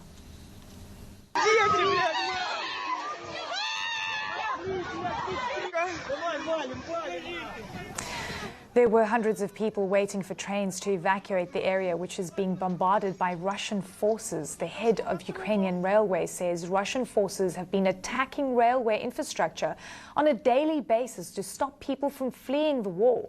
And what happened in Kramatorsk is yet another horrific attack carried out by Russia that has appalled and shocked the world. On Thursday, the UN General Assembly called a vote to suspend Russia from the Human Rights Council over alleged war crimes in Ukraine. The intergovernmental body is made up of 47 member states created to protect human rights worldwide. And I want to show you this map because it shows you how countries voted, and it's pretty telling. 93 countries highlighted in green voted in favor of suspending Russia, while 82 countries voted no or abstained. None of the BRIC countries, Brazil, Russia, India, China, and South Africa, voted yes. And almost all of the countries here in the Middle East either voted no, abstained, or just did not take part. And that map shows a new delineation of power between emerging and developed markets. Let's break that down further with my next guest, Josh Lipsky. He is the Senior Director of the Atlantic Council Geoeconomic Center. He joins me now live from Washington. This map is so telling, and if I could just get that up again, it really just shows the rise of, you know, a clear alliance perhaps, or would you say a shift in the power axis globally, or just wanting to maintain neutrality? But you can see emerging markets, the global south, and what you can see happening in the east is pretty clear. Josh, what are you reading into these votes? The way I see that is that Ukraine is in war with Russia and the West is at economic war with Russia, but the rest of the world is staying on the sidelines as much as possible. And that can be misseen from our perspective. I'm in Washington or in Europe, thinking that the whole world is united against what Russia is doing. It can feel that way at the moment. But as the map shows, as we saw at the UN, as we see at the G20, as we see with the sanctions implementations, the US, the Europeans, the Canadians, the Japanese, they are aligned. And that is a heavy economic weapon that they can levy, the holders of the dollar, the euro, the yen. But that is not the entire world, and it's important to remember that. Exactly, and such a good point, because also a lot of African countries, were part of the non-alliance membership, and that was during the Cold War, because they didn't want to align either with the USSR or the West. Do you think that this is now coming to a head where you see an antipathy towards the West, perhaps, and you see more of camaraderie within the emerging market space? Well, I think if you look at the emerging markets, what they're going to try to do from an economic perspective directly is have it both ways. They don't want to cut off the potential supply of cheap oil. They don't want to cut off some of the arms supplies they have, but they certainly can't get cross with the US in a sanctions regime. They can't get away from the dollar, the global reserve currency, the mechanism of settling all trade. So their hope is that they sort of stay on the sidelines. I'm not sure that's going to be possible. We saw senior US officials travel to India last week to pressure that government based on what they're doing. We saw them abstain in this UN vote, which I thought was interesting, as opposed to voting against. So I think this conversation is happening, but it is not lost on the US or the Europeans, the countries that are staying on the sidelines. But of course, the big issue is China. That's the number one thing to consider, and Russia's major economic lifeline. Absolutely, and NATO members are worried about China as well. I want to bring this up. So sanctions have been, really fast coming from the West, Europe, and other countries as well. But other countries that still want to do business with Russia are going to try and circumvent the SWIFT system or the use of the US dollar. Do you think this is going to open a door into the dominance of the West, or even the use of the US dollar? Is this a big risk? And we have to take a step back here, because these are going to have long-term ramifications. It's a fantastic question. Everyone is thinking about it right now. But the issue to think about is what alternative? There are many countries, China included, who would like to get away from a dollar-based system. And they see the leverage and the power that dollar can have. If you hold your foreign exchange reserves in dollars, now you see they can be frozen. But to what? Are you going to invest in renminbi with capital controls and limited access to that market? So where does that investment go? There's no viable global alternative to the dollar right now. That doesn't mean countries are not interested. They would like to develop alternatives to SWIFT. They would like to have more digital currencies, which over time could provide an alternative. None of that's ready now. So are there long-term challenges to the dollar? Yes. But in the immediate term, the dollar-euro alliance, as we saw in the past few weeks, is extraordinarily powerful and I think unrivaled for the moment. Okay, we've also just heard from the German Chancellor, who says, coal and oil, we can wean ourselves off that, over the next year. But gas is going to be problematic. LNG terminals and infrastructure spending needs to happen.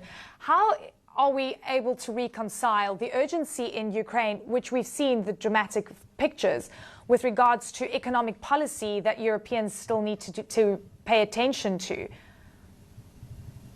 It's hard to reconcile. What I would say is that everything seems impossible until it isn't. 6 weeks ago, both the Europeans and the Americans were saying they would not sanction the Russian central bank. And then we saw the beginnings of the atrocities happening, and the world was galvanized, at least the West was galvanized into action. So just because things are said today that they will not be possible, it does not mean that these policymakers can't shift. And there's one major thing held out there that is Putin's economic lifeline, and of course that's oil and gas and the relationship with Europe. So just because it seems like it's off the table now doesn't mean it always will be. Josh, thank you very much for your time and your insights. Very important for us to look at the long-term issues at play here. Much appreciated. And still to come, one of the biggest female tennis stars may be considering a comeback. Details in our World Sports Update up next.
Will she make a comeback? Serena Williams is very coy about it. The 23-time Grand Slam champion has been missing a lot of action. But listen to what she said on an Instagram story on Thursday, where she appeared with NFL quarterback Aaron Rodgers. Aaron Rodgers here, and we've been talking about my comeback, and he's been hyping me up and getting me ready for Wimbledon. So hype man, can't wait. Yeah, I thought you knew. What about U.S. Open? Wimbledon's before the U.S. Open. Okay, I gotta play Wimbledon first. All right. Exciting. She's back. Teasing us with some information. And if she comes back, who will be her coach? World Sports' Amanda Davis is here with more details. And that's the question, because her coach has already announced that he's going to be working out with another upcoming star. Yeah, absolutely. I mean, Serena Williams there sounded pretty excited, didn't she, that she was going to get set for Wimbledon later this year. We haven't seen her in action on a tennis court, professionally at least, since Wimbledon last year, where she retired from the first round through injury.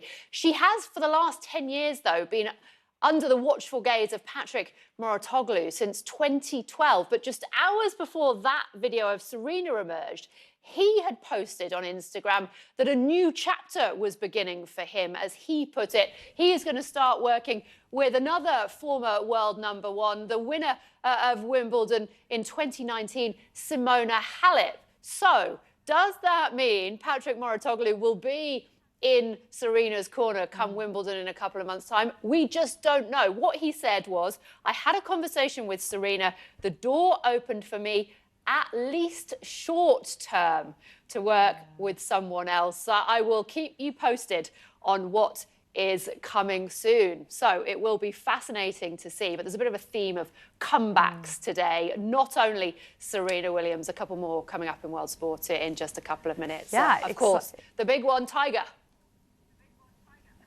Yeah, exciting times. Tiger Woods, Serena Williams, lots to look forward to. Amanda, thank you so very much. And World Sport is after this break. From me, Eleni Jarkos, thanks so very much for joining us today.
Hi, thanks for joining us. Welcome along to World Sport Live from London with me, Amanda Davis. Never has there been such excitement about a world number 973, but never before has there been a player like Tiger Woods. The 15-time major winner has declared himself right where I need to be after cutting a 1-under-par round of 71 on his first round of the Masters, his first round on his remarkable comeback.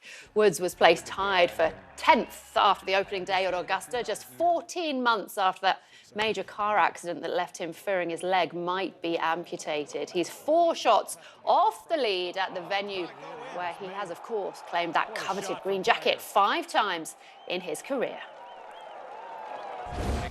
To finish in a red today, after as long a layoff as I've had, and not being in competitive golf, to play this golf course and to do what I did today, to hit the shots in the right spots. You know, I know where to hit it to a lot of these pins, and I'm missing the correct spots and give myself good angles, and I did that all day, and I was able to make a few putts and end up in a red like I am right now. I know we got a long way to go. This golf course is going to change dramatically. Cooler, drier, windier. This golf course is going to change, and it's going to get a lot more difficult. Well, let's cross live to the home of the Masters, Augusta National, and join my World Sport colleague, Patrick Snell. Pat, you were lucky enough to be able to follow him round yesterday. Tell us, you know, tied with 10th is one thing, but what kind of Tiger have we got compared to the Tiger of old? Amanda, hi, welcome back here. We've got a reinvented Tiger, but again, not for the first time, right, in his career. It's quite extraordinary the way he keeps pushing himself to new heights, taking his body, taking his game to limits like we've never seen before. I was privileged to be out there as he teed off yesterday. Just a mass of people around that first tee. He was all business. It was all a steely focus for him there as he was wearing that pink on day one. But I tell you what a response from him when he gets out there. And to a person, Amanda, they were all willing him to just keep on going, witnessing, well aware, the history they were observing, the massive crowds, 5 straight pars to start with, then a birdie at 6, and late on in his round there was a wonderful moment, a birdie at 16 to get to 1 under par, the big fist pump. At that point you kind of knew that he was back. Just a special day all round for Woods, though well aware of the challenges in hand. With all the hardware in my leg, it's going to be difficult, you know, for the rest of my life. It's just the way it is. But I'm able to do it, and that's something I'm very lucky to have this opportunity to be able to play, and not only that, to play in the Masters and to have this type of reception. I mean, the place was electric. It certainly was, and there's no question, Amanda, Woods is very much counting his blessings. He's already hailing this week as a success. Why? Because he's here, he's playing. He is playing, but as he said, you know, he wouldn't be playing if he doesn't think he can win. We'll come on to the atmosphere in a moment, but you know, he has openly talked about the physical concerns of getting round 72 holes. I hope we're not reading anything into the fact that you are wearing Tiger's Sunday red on a Friday. I mean, do you think he can keep it going? I really do. I really do. I'm still not yet convinced he's going to win, as in win the tournament. As I just said, he's already won, right, in a manner of speaking. That's going to be the big question, Amanda. You're absolutely right. Can he, assuming he makes the cut, and that is not yet a done deal, by the way, but let's say he does go 4 rounds here at Augusta National, how will he hold up? How will his body, how will his leg, the foot, the ankle, all the reconstruction, the surgeries, how is that all going to hold up? We do know he played 27 holes in one day right here last week, including 9 on the short par 3. But remember, this tends to get overlooked, right, Amanda? The 2019 triumph here, that was off the back of career-saving spinal fusion surgery. That's almost a subplot now, not in Woods' mind. He's well aware of it all. Couple of observations from yesterday. He noticeably walked slower than his playing partners. That is entirely to be understood. You wonder the toll of all the undulations here, the massive inclines on the greens. What is that going to take on him? One thing is for sure, he is now totally focused on getting his body right ahead of today's second tee-off time here later this afternoon at Augusta National. Take a listen. Lots of ice baths, and just, you know, basically freezing myself to death, and you know, that's just part of the deal. You know, most sports, if you're not feeling very good, you get a teammate to pass it off to, and they can kind of shelter the load. Or in football, you got, you know, 1 day a week. Here we got 4 straight days, and there's no one going to shoulder the load besides me, and I got to figure out a way to do it. I know how to play. I just got to get out there where I can play. And if anyone can figure it all out, Amanda, it is most certainly Tiger Woods. He's hungry for even more success, and who knows, potentially career major number 16, green jacket number 6 as well. We'll see. A lot of those fans daring to dream. Tiger taking to the course for his second round, just under 2 hours' time. 1:41 Augusta time. And Pat and the team will, of course, be here throughout the weekend with all the updates as and when you need them. But Tiger is not the only one on the comeback trail. Ada Hegerberg has made a dramatic return to international duty and shown Norway just what they have been missing. Stay with us.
Welcome back. After 5 years away, Ada Hegerberg certainly made up for lost time on her return to the Norway national team and sent an ominous warning shot to the rest ahead of July's European Championship. She grabbed a hat-trick to help her country to a 5-1 win over Kosovo. It was back in 2017 the 26-year-old Leon forward walked away from the national setup, saying there was a lack of investment and lack of respect for women's players in the country. But having seen a change in the setup, she's back, saying she's excited to get a new story started, and against Kosovo scored 2 in quick succession, making it 2-0 after just 23 minutes.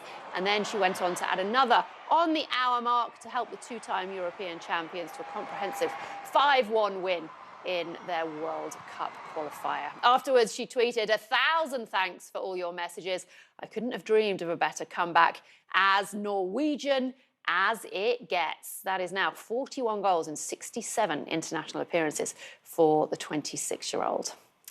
Well, here in England, we are gearing up to a massive game in the English Premier League between Manchester City and Liverpool on Sunday, the match many are calling the title decider. Liverpool are a point behind leader City with 8 games to go. Pep Guardiola's City have won 3 of the last 4 league titles, of course, with Liverpool winning the other. And ahead of the game, the Reds manager Jurgen Klopp has compared their recent rivalry to that of Rafa Nadal and Roger Federer on the tennis court. In sports, I think what helps you the most is a strong opponent. That's in the long term, especially, it helps you the most. Not sure, but I think especially Nadal and Federer enjoyed a lot the rivalry they had. So I'm not sure if they would still play if they would have won the tournaments either hand. So I cannot see that, but they enjoyed that, and that's how it is in sports. I wouldn't say I'm thankful that City is that good, but it didn't deny our development. Certainly keeps them both on their toes, and like Roger and Rafa, has been pushing them forward to greater and greater success. Thursday night football, though, and the Europa League is pretty unfamiliar territory for Barcelona. That is where they find themselves this season. And after criticising the pitch in Frankfurt after their draw, coach Xavi has called for a pressure cooker atmosphere at the Camp Nou for next week's return leg. Barca were definitely below par in this one. It was the hosts, Eintracht Frankfurt, who took the lead in the quarter-final first leg. A brilliant goal from Ansgar Knauf. Their commentator certainly enjoyed it as well, but the Catalan did Sí, yo pienso que el campo estará mejor para nosotros. Hoy no We didn't move the ball well today. That's a fact. We had to put on more controls, and that slowed everything down. At Camp Nou, it will be different. We will have our fans, our stadium, and we are very comfortable playing at home. And we need our fans. We have to put the pressure on like we did here in their stadium. Being critical of ourselves, it wasn't a fantastic match, but we held our own and got a draw, which means we are even going into the match at home.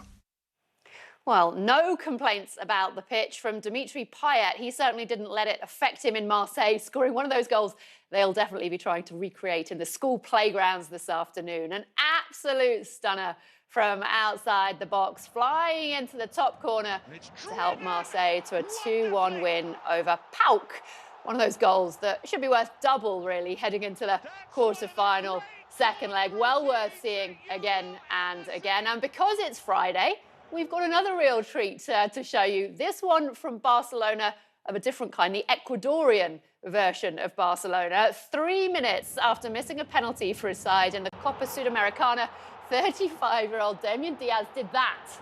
He put his name to this one in style, confusing all the defenders and the goalkeeper from the Montevideo Wanderers, steering the ball into the back of the net along the ground, as you can see, from a corner kick. You really don't see that very often. His side went on to win 4-2.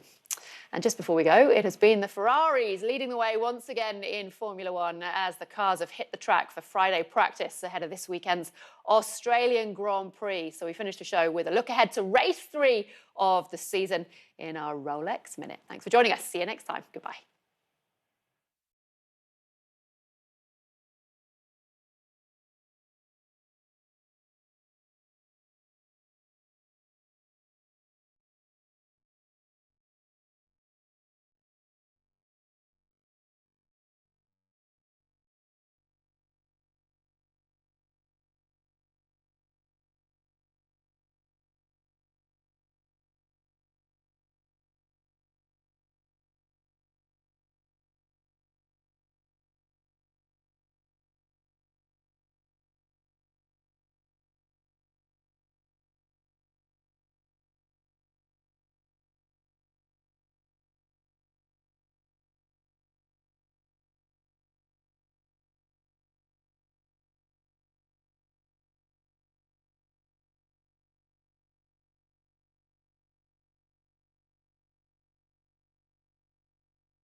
Hello everyone, I'm Zain Asher in New York, and this is One World. We begin with a major escalation of violence in eastern Ukraine as local officials warn Moscow is preparing for a massive breakthrough in the Donbass region. I want to warn you, though, that the next videos are extremely graphic. At least 50 civilians were killed, including 5 children, and dozens more wounded in a devastating Russian missile strike in the Kramatorsk region, according to the region's military governor. And those numbers are, of course, expected to rise, sadly. It happened at a train station that serves as a key evacuation hub where crowds of people were desperately trying to escape to a safer part of the country. The words "for the children" were written on the side of a missile lying near the location, but CNN, this is important, cannot confirm for certain what the actual intended message was.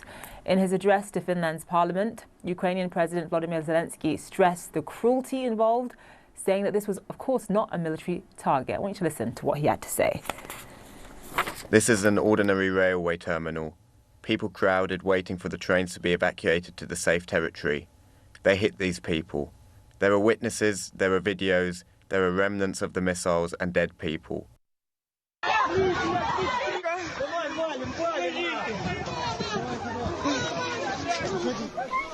Frightening scenes playing out there in the aftermath of this particular attack. This video, of course, captures those chaotic moments. CNN's Ed Lavandera joins us live now from Odessa in the southwestern part of the country. So there are apparently thousands of people, possibly up to 4,000 people at this train station, mostly women and children at the time of this attack. Most of them, of course, desperately trying to escape the violence. Just walk us through what we know so far. Well, that is what makes this scene unfolding in eastern Ukraine so grotesque. As we mentioned, thousands of people who have been making the decision, the life-altering decision, to flee their homes, looking for passage to a safer area and a safer region here in the country, if not leaving the country altogether, come under attack. There at that train station. And these train stations have really become a lifeline, and they have been since the beginning of the Russian invasion into Ukraine. Tens of thousands, if not hundreds of thousands of people have fled to train stations to seek passage to safer areas. And that is what makes the strike on this train station in eastern Ukraine so devastating. And it really highlights the changing sensation here on the ground about how things are drastically and dynamically going to change in the coming days and weeks in eastern Ukraine as Russian forces appear set to relaunch or change up their invasion plans and to focus on this region. And officials all across the levels of Ukrainian government are warning that they are concerned that this is a sign of what is to come, and that the war that will continue on here in the weeks ahead will be much more dangerous and catastrophic than what we've already seen here in this country. Zane? And Ed, you're, of course, in Odessa, a major seaport, major transportation hub in the country, again in the southwestern part of Ukraine. Walk us through what you're seeing and hearing on the ground where you are. Well, there definitely seems to be an uptick in activity. Last night we heard 3 explosions around midnight. We learned this morning that there was according to the Ukrainian military officials, an infrastructure facility that was struck and that there were several people wounded. The Russian Minister of Defense says that the missile strikes targeted what they claim to be a training center for foreign fighters. We tried to make our way as close as possible to that area today, Zane, and we spoke with residents nearby who were very skeptical of the idea of this training facility training foreign fighters. This is a military installation that has been in the area since the 1970s, dating back to the Soviet era. But then just a short while ago, about an hour and a half ago or so, we heard another loud explosion, which is one of the first daytime attacks that I've heard since we've been here a little more than a week, and I can't remember another one happening before then. And then at the exact same time, basically, regional officials here in the Odessa region have announced that starting Saturday night until Monday morning, there will be a full day-and-a-half curfew. No one allowed to be out in the streets, and they're saying that that decision was driven in large part because of the attack at the train station in eastern Ukraine today. Ed Lavandera, live for us there. Thank you so much.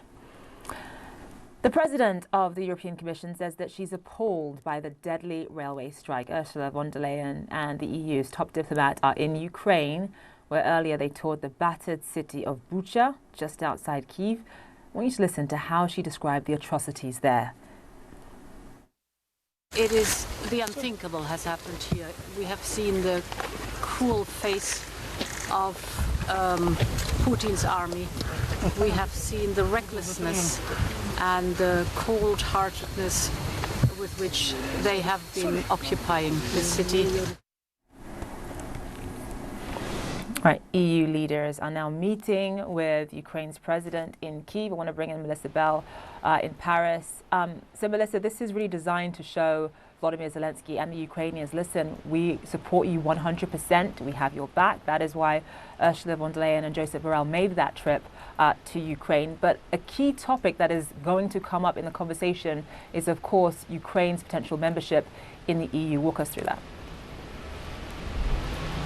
That's right. Ursula von der Leyen has really been amongst those leading the charge for the accession process for Ukrainian candidacy for the European Union, that should be speeded up as much as possible. Now, of course, not everyone agrees. It's a lengthy process. But what she's been telling journalists is that it is possible that the question of Ukraine's candidacy could be before the European Council as early this summer. So much more quickly than you would expect. Of course, it can still then take some time and it remains just a candidacy. But still, a speeded up process, that's what she's likely to talk to President Zelensky about. And it is, of course, Zain, a highly symbolic visit coming just a day after the European Union announced its fifth round of sanctions, this time targeting for the first time, amongst other things, the energy sector in the shape of coal imports, Russian coal imports that the EU is to ban. The next question, of course, is whether they will move on to oil. For the time being, the European Union divided on that. But those measures, for a start, taking on the energy sector for the first time, important. Ursula von der Leyen making that trip to Bucha, which was, of course, those images that were really part of what this week prompted Europe to go much further than it had before. So an important visit, symbolically, much on the table to discuss. And it's the first time, Zain, that someone other than a leader of an Eastern European country has made that trip, and not just to Lviv, to Kyiv, as had the leaders of Poland, the Czech Republic and Slovakia last month. Important and highly symbolic that both Ursula von der Leyen and the EU's top diplomat should have chose to go all the way, Zain. And you talked about the fifth round of sanctions that were announced yesterday, this time for the first time targeting the energy sector, including an embargo on Russian coal. How important is coal to Russia's economy, and how much of an impact is this particular embargo likely to have on the Russian people? The hope is that it will begin to have an impact. Of course, nowhere near as big an impact as either an outright ban or greater limitations on European oil and gas imports. Those are by far the most important, and the ones that are hardest for Europe to wean themselves off, saying coal is easier to replace than either oil or gas. The next energy that we're likely to see, though, is oil. That's very much on the cards. We've heard France's economy minister telling CNN earlier today that he believed it was time to ban Russian oil imports, but France has really been leading the charge on that for some time. It is those countries much more dependent, of course, on oil, Hungary, for instance, who've made it plain that they would not support such a move. So it will be controversial, but the determination is there, because all of those many billions of euros continue to head into Russian coffers, and that's something that Europe, as the outrage grows, as the scale of the massacres emerges, is more and more determined to come down hard on, Zain.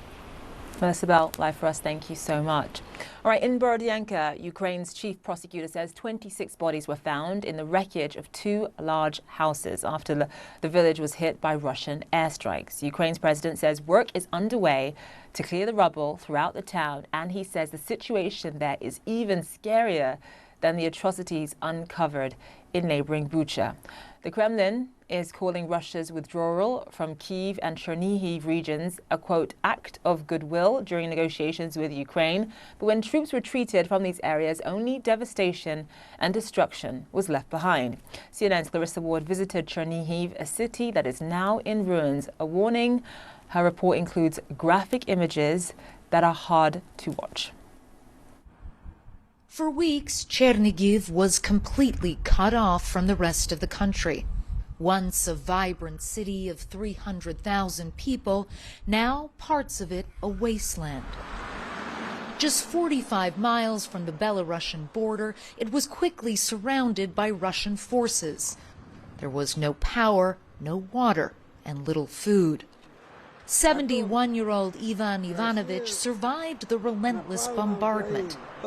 But his struggles are far from over. Кушать надо. He's saying that he's hungry, he needs something to eat. He's asked us if we have any groceries. Less than 1 week after Russian forces left this area, Chernihiv is reeling, and the true scale of its loss is only starting to emerge. Outside the morgue, makeshift coffins stand ready for the dead. Authorities say at least 350 civilians were killed in the bombardment, and they expect to find more. Overwhelmed, morgue director Sergei Andreev is now using a refrigerator truck to store the bodies of those who have yet to be identified. Their relatives likely fled the fighting or were killed in it. He tells us hundreds more died because they simply couldn't reach the hospital. There was a constant flow of dead people like this in our morgue. The main reason was heart attacks, pneumonia, diabetes, he says. And I believe all of this was because they didn't get medical treatment on time. Cut off from the main cemetery by constant shelling, the city was forced to clear a wood to make room for the dead. Buried in large trenches, their names signposted for relatives to find. What's so heartbreaking to see is people here looking desperately, trying to find their loved ones among this mass of new graves. Did you find him? This woman asks. She is looking for her husband, Vladimir Shulga.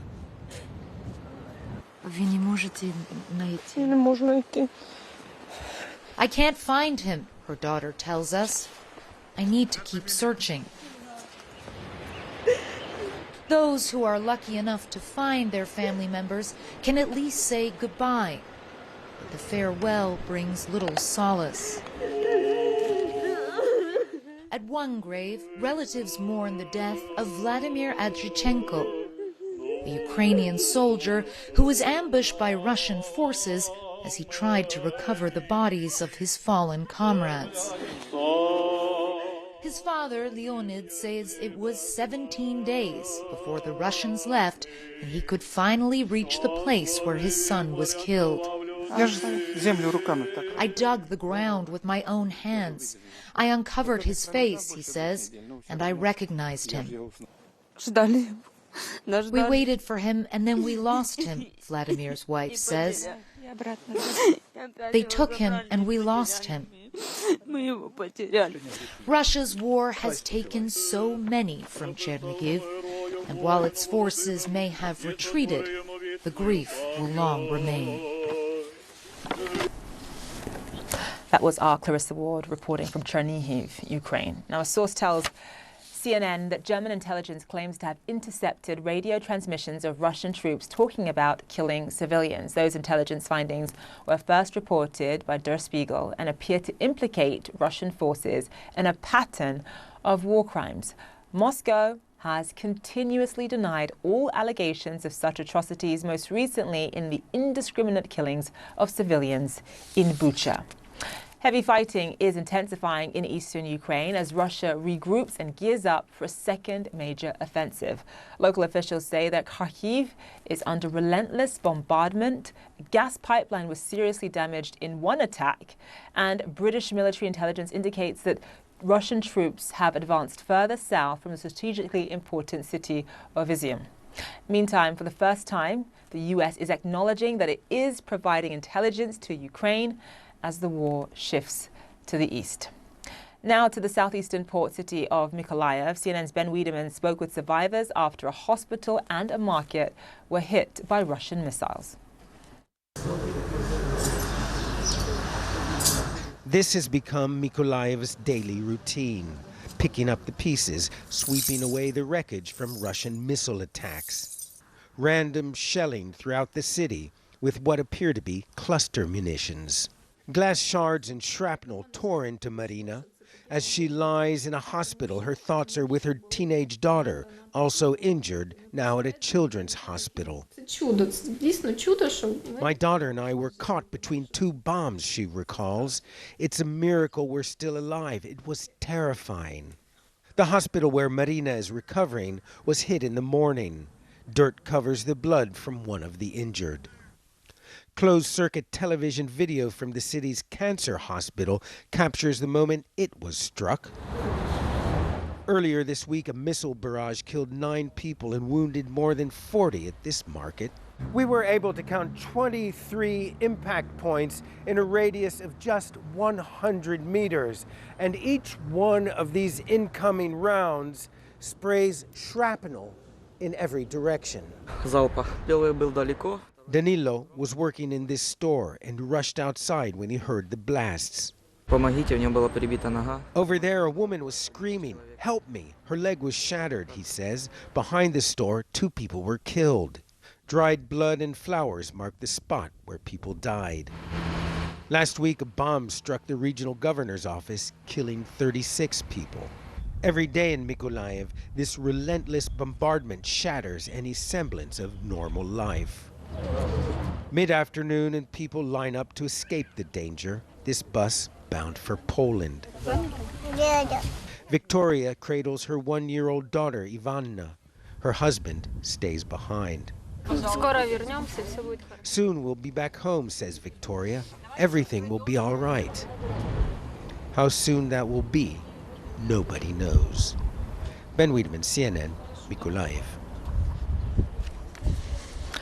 We're getting disturbing reports of Ukrainian troops executing a wounded Russian soldier who was on the ground gasping for air. This is a still image of the scene. The video itself is far too gruesome to show you, but it appears to show uniformed Ukrainians coming across 4 Russian casualties after a fight. 3 appear dead, but 1 is badly wounded and struggling to breathe. 3 shots are then fired in the body, which stops moving. When asked about it, Ukraine's foreign minister said the Ukrainian military adheres to accepted rules of warfare, but added there might be isolated violations, which of course would be investigated. All right, still to come here, outnumbered in southern Ukraine, a small town took on an invading Russian army and beat it back. How exactly that happened, next.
U.S. President Joe Biden is at the White House with Judge Ketanji Brown Jackson and Vice President Kamala Harris. He'll be speaking about Judge Jackson's historic confirmation to the nation's Supreme Court. Yesterday, the U.S. Senate voted 53-47 to confirm her. She will be the first black woman to serve on the U.S. Supreme Court. Judge Jackson will remain in her current position on the U.S. Court of Appeals until she is sworn in later on this summer. Returning now to Ukraine, when Russian forces first launched their invasion, one of their objectives was a small but strategic city in southern Ukraine. And against all odds, Ukrainian troops and civilians joined forces to stop them.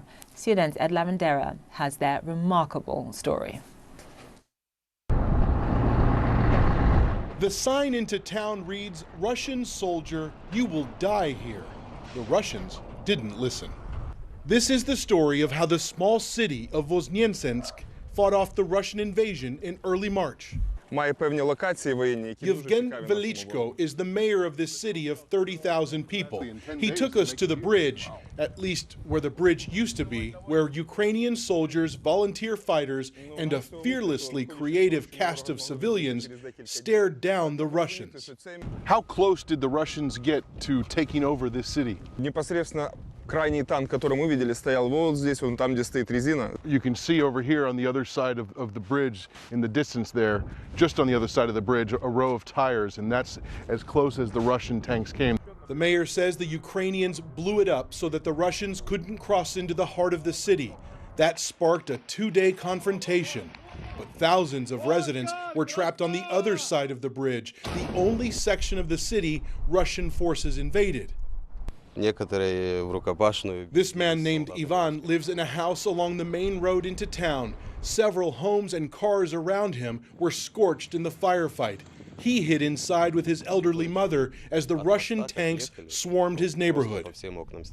He describes how terrifying it was. Several homes blown up around him, constant barrage of gunfire. But he tells us he actually didn't see it. He had to hide inside his home, but just the sound of it was terrifying. Various cameras captured the images of the Russian military vehicles with the letter Z emblazoned on the side. The mayor says 3 columns of Russian soldiers moved into the city. One military official says the Russians invaded with at least 100 tanks and armored personnel carriers and as many as 500 soldiers.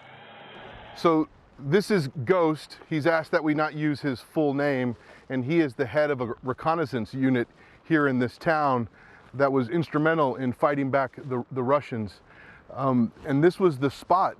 This was the spot where you fought the Russians. Это русский. He says he thinks that's a blood stain there. Wow. Танка, запчасть танка. The remnants of a Russian meal. То есть, когда был прорыв на мост, when they were advancing towards the bridge, thanks to the Ukrainian military forces, the Air Assault Brigade, the Territorial Defense and our Recon Squad, we fought them off. Here we showered them with artillery and we destroyed them. The Ukrainians blew up multiple bridges in the city to keep the Russians from moving into this town that sits at a strategic crossroads in southern Ukraine and kept Vladimir Putin's army from invading deeper into the country. In this spot, just on the edge of the city, multiple Russian tanks were taken out here. We're actually standing in the ashes of one of those tanks, and there were at least 2 Russian soldiers that were killed in this very spot. We are strong, our city is strong, our spirit is strong. When the enemy came, everyone rose up, from kids to the elderly. Hiding residents called in the locations of Russian soldiers. Others ran ammunition and supplies wherever it was needed. The Russians had more firepower, had more weapons than you guys had. They were powerful. They had tanks, they had APCs, a lot of wheeled vehicles, but we stronger, smarter and more tactical. Are you worried that they're going to come back for revenge after you guys embarrass them? No, it's them who should be afraid. They should know if they come here, they will remain here as cargo 200. We already have refrigerators for their bodies and we can bring more. But the Russian soldiers weren't ready to face the grandmothers of Stepova Street. In a small village on the edge of Voznensk, 88-year-old Vera walked out, armed with her canes, and fired off an epic tirade of verbal artillery. Ну, я виходжу. Прямо з тої кухні, Господи, прости. Та й кажу, вибачайте за слово, що я треба не брати. Та йоб твою мать, кажу, це що Путін, той здурів, чи що, кажу. Застрілили дитину, це що такі попалися хороші. Кажу, то вже, блядь, той Путін здурів.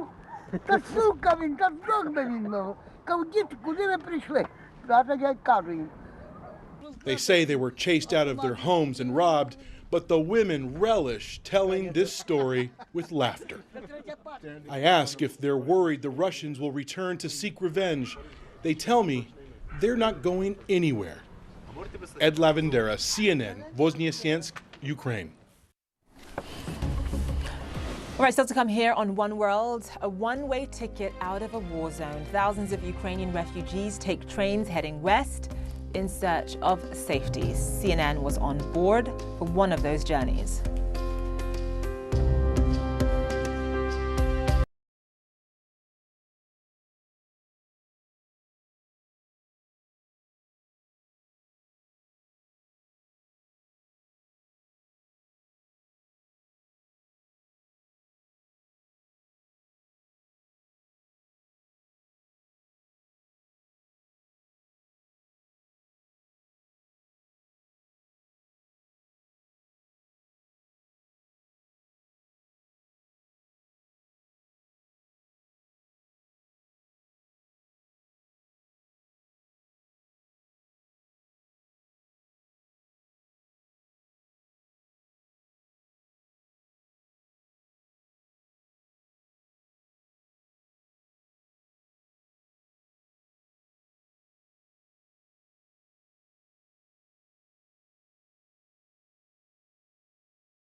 Hello and welcome back to One World.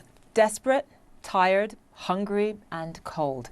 Thousands of war-weary refugees in eastern Ukraine just wanted to get out of harm's way. Instead, they were targeted for attack. At least 50 civilians were killed during a Russian missile strike on a train station in Kramatorsk, according to the region's military governor. People have been fleeing the area for weeks, and fortunately, some evacuees are indeed getting out. CNN's Ivan Watson got an inside look at one journey. Ukrainian families on the run. More than a month after Russia invaded, civilians are still fleeing from the threat of the Russian military, hurrying towards a waiting train. An air raid siren rings out as the train begins to move. This couple, just a few minutes too late. The evacuation train is now leaving the station. There are about 1,100 passengers on board this train. All of them are evacuees who are traveling for free. They'll be traveling for the next 24 hours. This train carrying this human cargo to safety in western Ukraine. The war forced everyone here to flee their homes, including the crew of the train. Head conductor Sergei Grishenko ran the last train out of the city of Mariupol on February 25th, the day after Russia launched its invasion. There have been no trains from Mariupol since, as a month-long Russian siege has destroyed much of the city.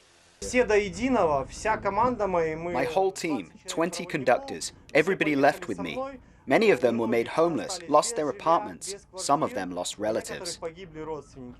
Grishenko says his team spent the next month living and working on the train non-stop, struggling to evacuate crowds of desperate and panicked Ukrainians, especially during the first weeks of the war. Sergei estimates that during the month that he and his team were working, they evacuated around 100,000 people. These days, the crowds have gotten smaller, but strangers are still packed together for this long trip. Everyone seems to be fleeing a different part of eastern Ukraine. Galina Bondarenko fled her village outside the city of Zaporizhia with her 19-year-old son after enduring 2 weeks of Russian shelling. I feel outrage, complete outrage, and I feel fear when they are shooting. Some evacuees brought their pets. The kitten is handling the train ride a little bit better than the puppy. The two families sharing this compartment met each other on the train for the very first time. I've been speaking with Katya, who is 8 months pregnant right now, and she's traveling alone with her daughter, heading west because they don't know what will happen. And I asked, where are you going to give birth to your child? And she said, well, wherever it's safe right now. And that's just an example of one family. She's left her husband behind. He's serving in the military right now.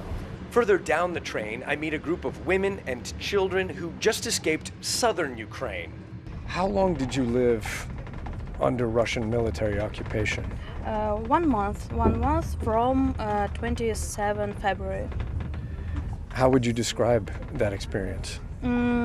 All this time I went outside only 2 times, just because I heard a lot of cases of насилие, не могу вспомнить.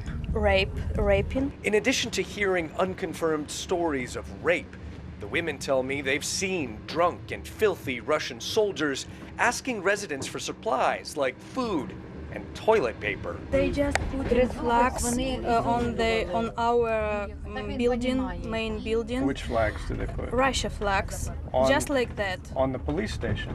Everywhere. They just love this, I think, and they think that flag can change our minds, our Ukrainian minds, but it's not work like this. I want the Russian people also come back on their land. They have a lot of land. Just a lot of land on the map, and I hope it will be enough for them, just because enough. Stop, please. It's very painful for everyone here, for everyone in this train and outside. It was very peaceful life without these attacks. I've gotten off after a relatively short journey. This train still has more than 20 hours to go across country. It'll end up in the western Ukrainian city of Lviv, but for most of the more than 1,100 evacuees on board, all forced to flee their homes by this terrible war, their final destination is likely unclear. Ivan Watson, CNN in eastern Ukraine. CNN's Ivan Watson joins us live now from Vinnytsia in west central Ukraine. Ivan, thank you so much for that piece. You spoke to a lot of brave people fleeing and leaving everything that they've ever known in an attempt to make it to safety. But given the attack at a train station that we saw in Kramatorsk, do you think that it is likely that people will be deterred from making train journeys like the one that you just filmed in that piece? You know, for many people, they don't have any other choice. It is a luxury to have a car to try to travel west. Some people simply don't have those resources, and that's why the railroad network has been so critical to the mass evacuation effort that has been taking place ever since Russia launched its invasion on February 24th. And that's also why the warnings that Ukrainian officials have been issuing in the past couple of days prior to this massacre at the train station in Kramatorsk are also so ominous. You've had Ukrainian regional governors saying, hey, it looks like the Russian military is deliberately targeting train stations and train bridges with missiles and rocket attacks. And that's what the Ukrainian government said happened in Kramatorsk today. Of course, the Russian Defense Ministry denies that it attacked that train station, though the Russian Defense Ministry also claims responsibility for other daily, nightly rocket and missile attacks on other Ukrainian cities and towns that have been taking place for weeks now. Zane. Right. Ivan Watson, live for us there. Thank you so much. All right, coming up, coping with the trauma of war as millions of Ukrainians flee the brutal conflict. Experts warn of the long-lasting mental health consequences. That's next.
Right, it looks as though President Joe Biden is speaking now, celebrating Judge Ketanji Brown Jackson's confirmation to the U.S. Supreme Court. Let's listen in. The first really smart decision I made in this administration. My name's Joe Biden. Please sit down. I'm Jill's husband and Naomi Biden's grandfather. And folks, Now, yesterday, this is not only a sunny day, I mean this from the bottom of my heart.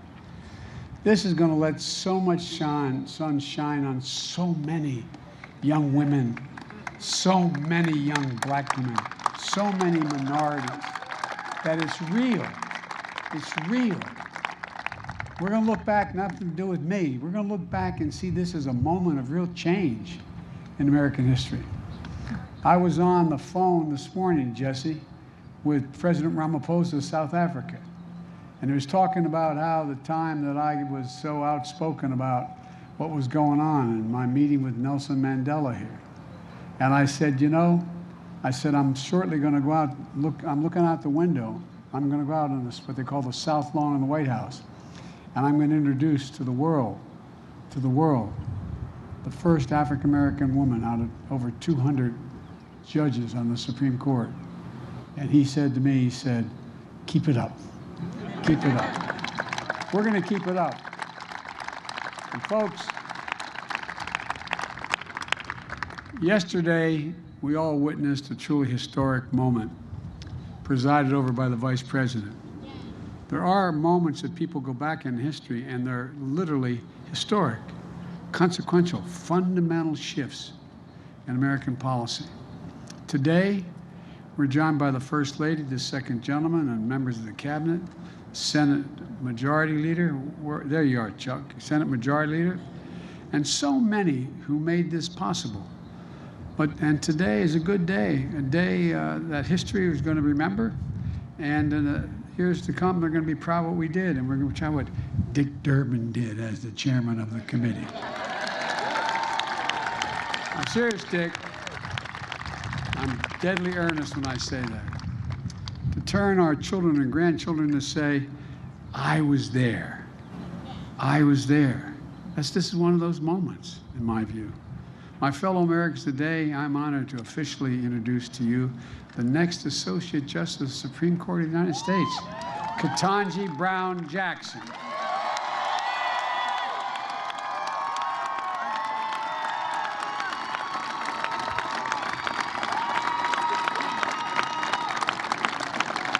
After more than 20 hours of questioning at her hearing and nearly 100 meetings, she made herself available to every single senator who wanted to speak to her and spoke for more than just a few minutes, answered their questions in private as well as before the committee.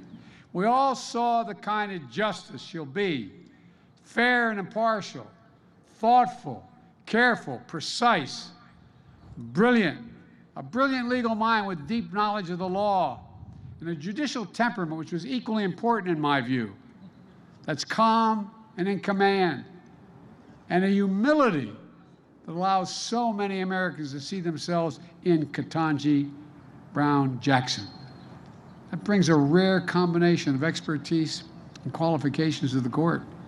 A federal judge who has served on the second most powerful court in America, behind the Supreme Court. A former federal public defender with the ability to explain complicated issues in the law in ways everybody, all people can understand. A new perspective. When I made the commitment to nominate a black woman to the Supreme Court, I could see this day. I literally could see this day because I thought about it for a long, long time. As Jill and Naomi will tell you, I wasn't going to run again. But when I decided to run, this was one of the first decisions I made. I could see it. I could see it as a day of hope, a day of promise, a day of progress. A day when, once again, the moral arc of the universe, as Barack used to quote all the time, bends a little more toward justice. I knew it wouldn't be easy, but I knew the person I nominated would be put through a painful and difficult confirmation process. But I have to tell you, what Judge Jackson was put through was well beyond that. There was verbal abuse, the anger, the constant interruptions, the most vile, baseless assertions and accusations. In the face of it all, Judge Jackson showed the incredible character and integrity she possesses. Poise.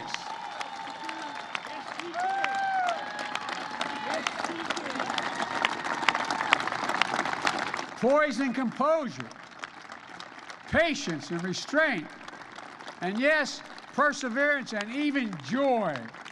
Even joy.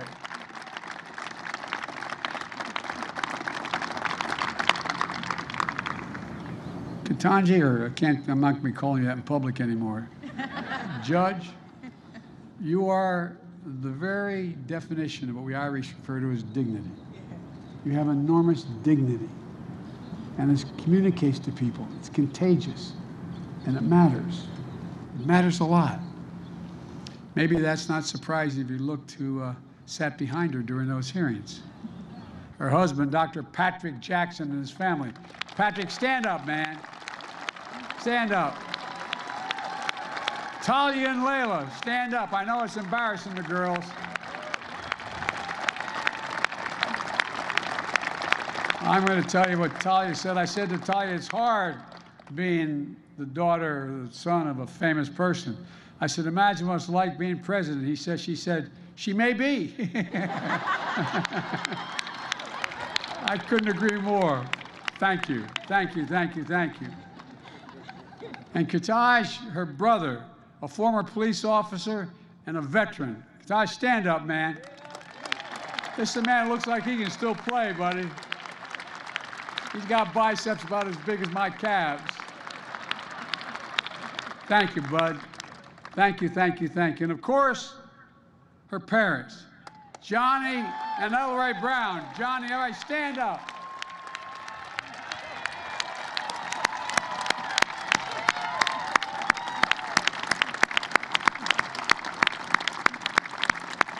I'll tell you what, as I told Mom's rule in my house. Oh, you not think I'm kidding. I'm not. My mom and my wife as well. Look, people of deep faith, the deep love of family and country, that's what you represent. Who know firsthand, Mom and Dad, the indignity of Jim Crow, the inhumanity of legal segregation, and you had overcome so much in your own lives. You saw the strength of parents and the strength of a daughter that is just worth celebrating. I can't get over, Mom and Dad, what you did and your faith and never giving up any hope. And both that wonderful son you had and your daughter. And that strength lifted up millions of Americans who watched you, Judge Jackson, especially women and women of color, who have had to run the gauntlet in their own lives. So many of my cabinet members are women, women of color, women that represent every sector of the community. And it matters. And you stood up for them as well. They know it. Everybody out there, every woman out there, everyone, am I correct? Just like they have. Just like they have.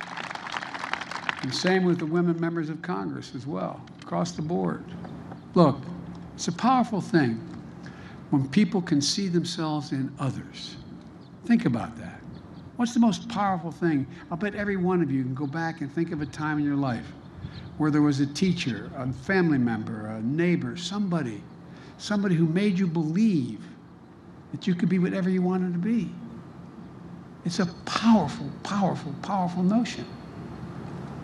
That's one of the reasons I believe so strongly that we needed a court that looks like America, not just the Supreme Court. That's why I'm proud to say, with the great help of Dick Durbin, I've nominated more black women judges of federal appeal courts than all previous presidents combined.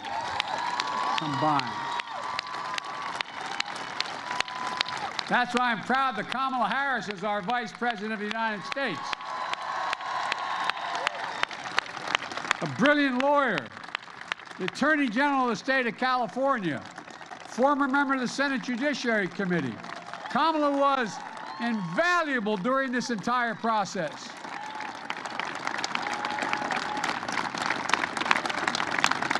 And Chuck, our majority leader, I want to thank you, pal. You did a masterful job of keeping the caucus together, getting this vote across the finish line in a timely and historic manner. Just watching it on television yesterday, watching when the vote was taken and the Democratic side, the very people, there was such enthusiasm, genuine. You can tell when it's real. You can tell when it's real. Did an incredible job, Chuck. Thank you so much. Folks, because you're all able to sit down and don't have to stand, I'm going to go on a little longer here and tell you. I want to say something about Dick Durbin again.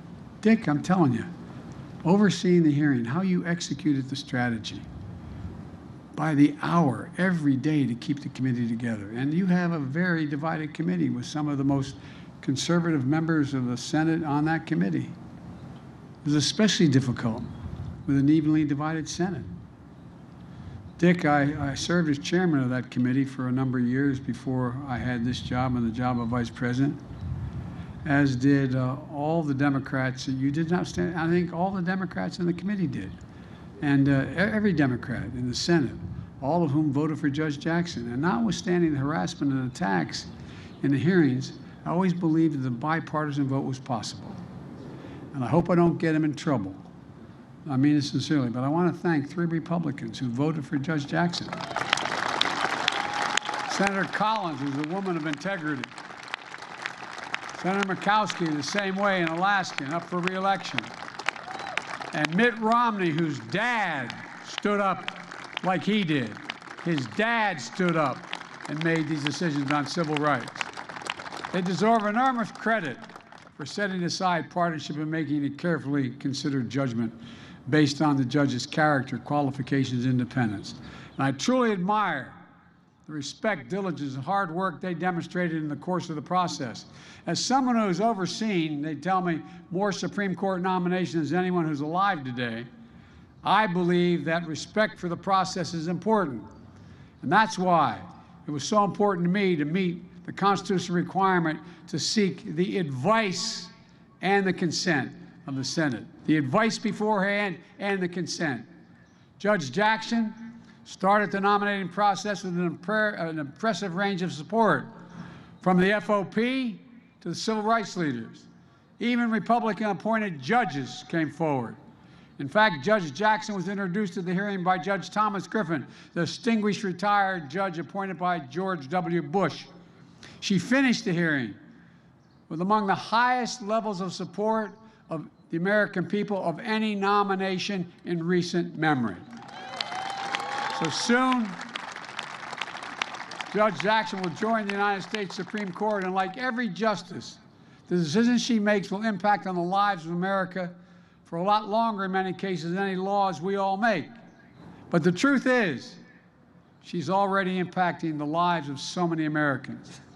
During the hearing, Dick spoke about a custodial worker who works the night shift at the Capitol. Her name is Verona Clemens. Verona, where are you? Stand up, Verona. I wanted to see. You don't mind. She told him what this nomination meant to her. So he invited Ms. Clemens to attend the hearing because she wanted to see, hear, and stand by Judge Jackson. Thank you, Verona. Thank you, thank you, thank you. At her meeting with Judge Jackson, Senator Duckworth introduced her to 11-year-old, is it Vivian? Vivian. I'm sorry, Vivian. That's her. Is that your sister? He's pointing. Who was so inspired by the hearing, she wants to be a Supreme Court justice when she grows up. God love you. Stand up, honey. Am I going to embarrass you by asking you to stand up? Come on, stand.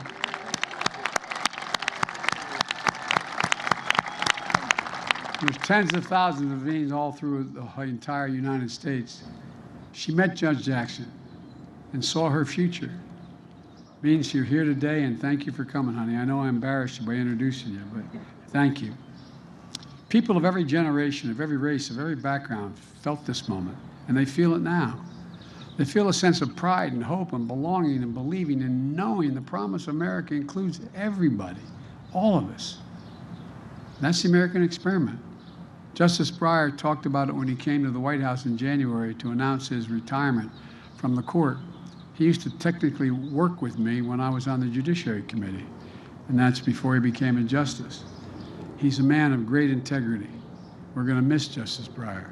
He's a patriot, an extraordinary public service, and a great justice of the Supreme Court. And folks,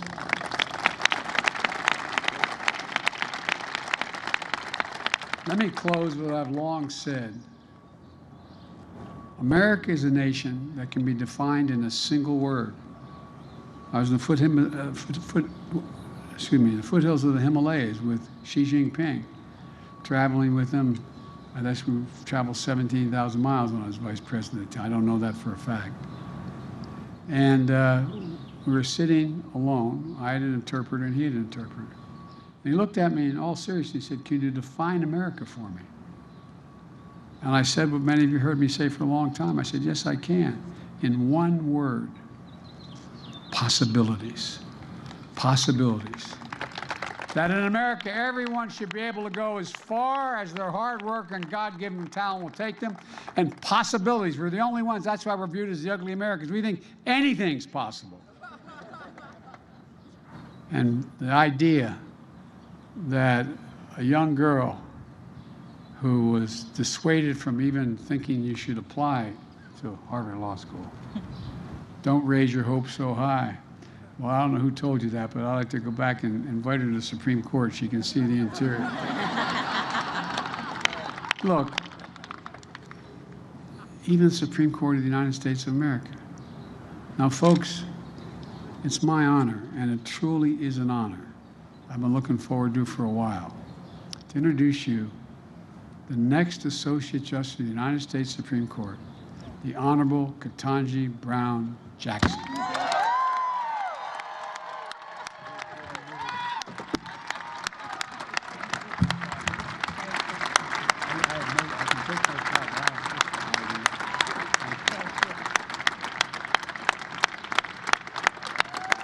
Thank you. Thank you all. Thank you all very much. Thank you. Thank you so much, Mr. President. It is the greatest honor of my life to be here with you at this moment, standing before my wonderful family, many of my close friends, your distinguished staff and guests, and the American people. Over these past few weeks, you've heard a lot from me and about me.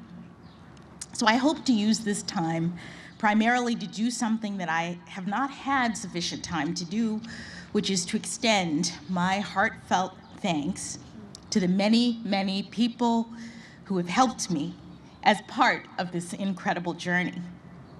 I have quite a few people to thank, and as I'm sure you can imagine, in this moment, it is hard to find the words to express the depth of my gratitude.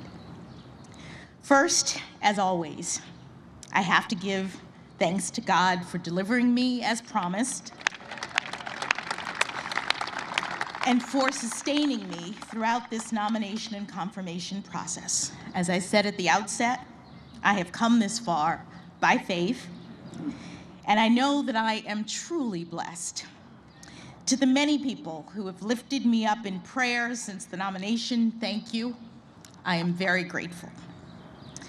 Thank you as well, Mr. President, for believing in me and for honoring me with this extraordinary chance to serve our country. Thank you also, Madam Vice President, for your wise counsel and steady guidance. And thank you to the First Lady and the Second Gentleman for the care and warmth that you have shown me and my family. I would also like to extend my thanks to each member of the Senate. You have fulfilled the important constitutional role of providing advice and consent under the leadership of Majority Leader Schumer. And I'm especially grateful for the work of the members of the Senate Judiciary Committee under Chairman Durbin's skillful leadership. As you may have heard, during the confirmation process, I had the distinct honor of having 95 personal meetings with 97 sitting senators. And we had substantive and engaging conversations about my approach to judging and about the role of judges in the constitutional system we all love. As a brief aside, I will note that these are subjects about which I care deeply. I have dedicated my career to public service because I love this country and our Constitution and the rights that make us free. You've been watching the first public words from Ketanji Brown Jackson following her historic confirmation to the United States Supreme Court. Amanpour is next.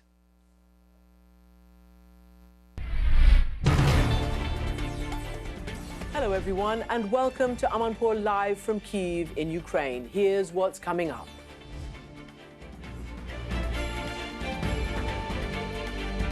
A brutal Russian missile strike kills dozens of mostly women and children waiting to evacuate at a train station, and we get an eyewitness report. Then, with European Commission President Ursula von der Leyen in Ukraine meeting with President Zelensky, I ask her, what more is Europe prepared to do as these atrocities mount?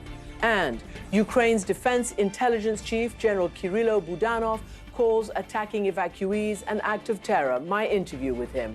Also, as Putin ally Viktor Orban wins a fourth term in Hungary, I ask his spokesman, could the next challenge to democracy come from inside Europe?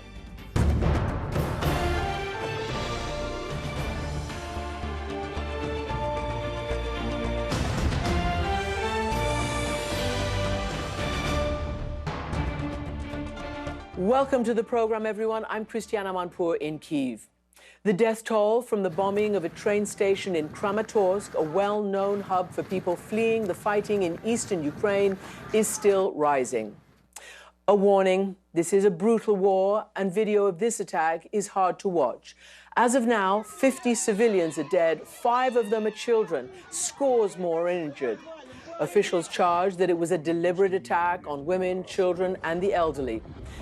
Here's President Volodymyr Zelensky speaking to the Finnish parliament shortly after the explosions hit. This is an ordinary railway terminal. People crowded waiting for the trains to be evacuated to the safe territory. They hit these people.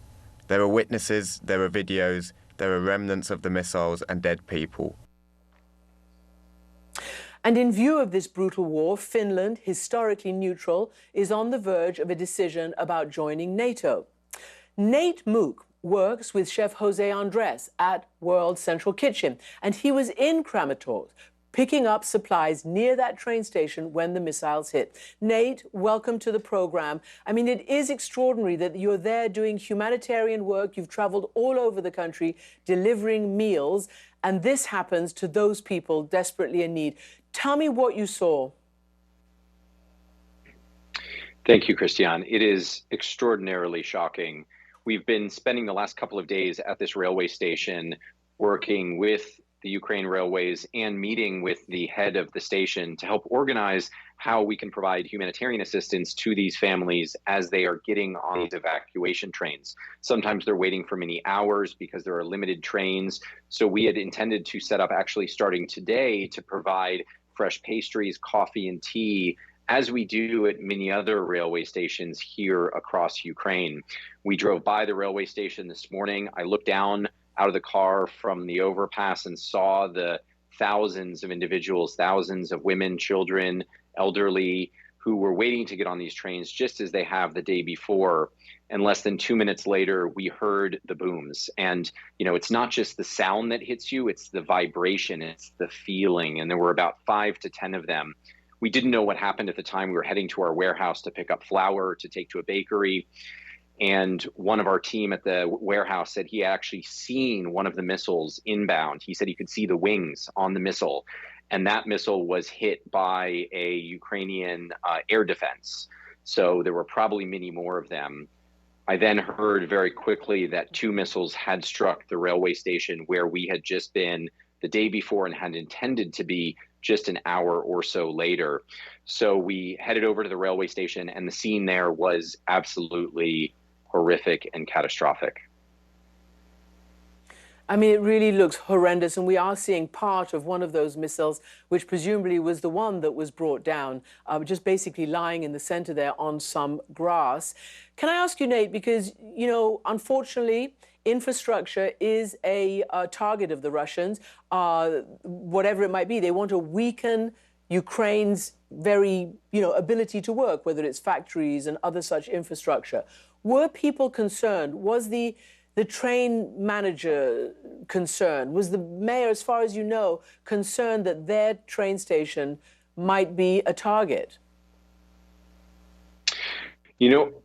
Surprisingly, there wasn't major concern on this station because these train stations have been the lifeblood of getting civilians, innocent civilians, evacuated from cities for the entirety of the war. And of course, there are exceptions to places like Mariupol where stations have been attacked and on the front lines. But for the most part, even in places like Kharkiv, you're seeing the train stations left relatively alone because they're only filled with women and children and seniors. These are not strategic valued targets for a military.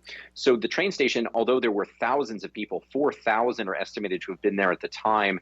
And we spoke to the mayor yesterday morning who told us that around 8,000 to 9,000 people were being evacuated every day, that, it was actually, this was sort of thought to be a bit of a safe location because it was only civilians. Now, of course, that has changed now, and it is very clear that this is simply nothing more than murder of innocent people.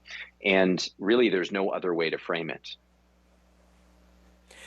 And you said you were talking to the mayor. We did as well in terms of the first reports. He told us 80% of those killed today and injured were, as you mentioned, the civilians, women, elderly, children. And as you mentioned, that they had been using this hub for evacuations for the past 2 weeks. So it was well known to all sides that that is what was going on there. But you also talked to the mayor of Mariupol, or the mayor saying that he wanted to move like hospitals under. What are they doing in the aftermath, or what do they tell you to try to add another layer of protection for people? So there's a lot being figured out right now. It seems like there's not going to be continued passenger trains here because of the risk, not only to the people that would be congregating at the station, but also the railway workers themselves, many of whom probably were killed today as well. So now there's the question of how are individuals going to evacuate out of the city. When we were at the train stations yesterday and the day before, again, it was people with disabilities. We had railway workers helping, women in wheelchairs onto the trains. You had young infants, people in strollers. And so now they need to figure out another way out of the city if they can even get out. It sounds like there's going to be a focus on buses to go by road. But again, it's not clear how quickly you can move this scale of people. The railways had really been the lifeline for so many. Here in Kramatorsk, they had moved parts of the hospital underground, surgery equipment underground. But even today, we heard from the mayor that they have been overloaded with a number of people that are injured here. And it really is a really catastrophic event here in the city. And nobody knows what's coming next, because if they were willing to bomb this amount of innocent people, send a missile into a railway station full of women and children, then what else are they capable of? And that is the question right now. And Nate, I mean, look, you are a humanitarian worker by and large. I mean, in terms of what you're doing now, World, Central Kitchen, Jose Andres. I mean, your job is to take food and to help the locals, restaurants and the others sort of, upscale food for those in need. You've been to Bucha, you've been to Kharkiv, now Kramatorsk, and you've been all over the place. Did you expect, coming from the United States to do this humanitarian work, that you would be caught up just like so many of the civilians in so much of what's going on? I definitely was not the initial expectation for sure, but I think as you come here and you stand next to the amazing Ukrainians that are working day in and day out, and we wouldn't be doing this work without our amazing partners here. We have a small World Central Kitchen staff on the ground, and so much of the work is done by our amazing local teams. Here in Kramatorsk is no exception, and also in places like Kharkiv. And so, we are inspired by them. They told us today, sure, we're nervous. We know this can happen, but we are strong and we will stay here. We will continue to do the work that we need to do to make sure that everybody has food. I think There's been so many reports of people starving to death in cities like Mariupol. The mayor here in Kramatorsk was looking to stockpile food in a number of different locations around the city.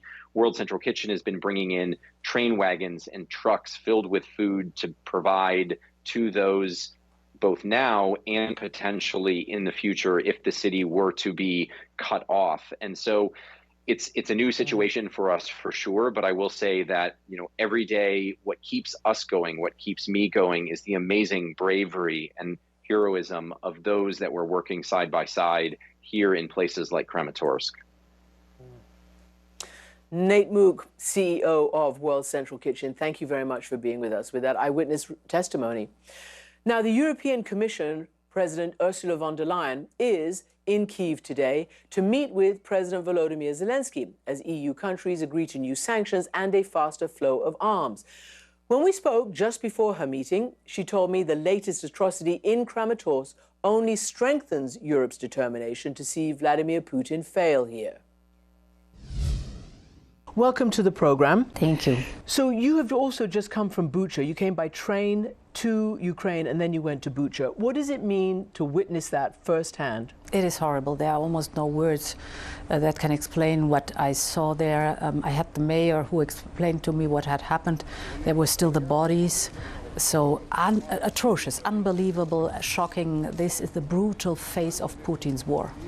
And we had another attack this morning just before you arrived, a brutal missile attack on a station that's a hub for evacuations from the eastern town of Kramatorsk. Dozens of people are dead. The number keeps rising. Dozens are injured. What does this mean to you as you are in the process of thinking every minute on how to increase the punitive pain? It is even strengthening the determination we have to not have Putin do this. He has to fail. He has to fail.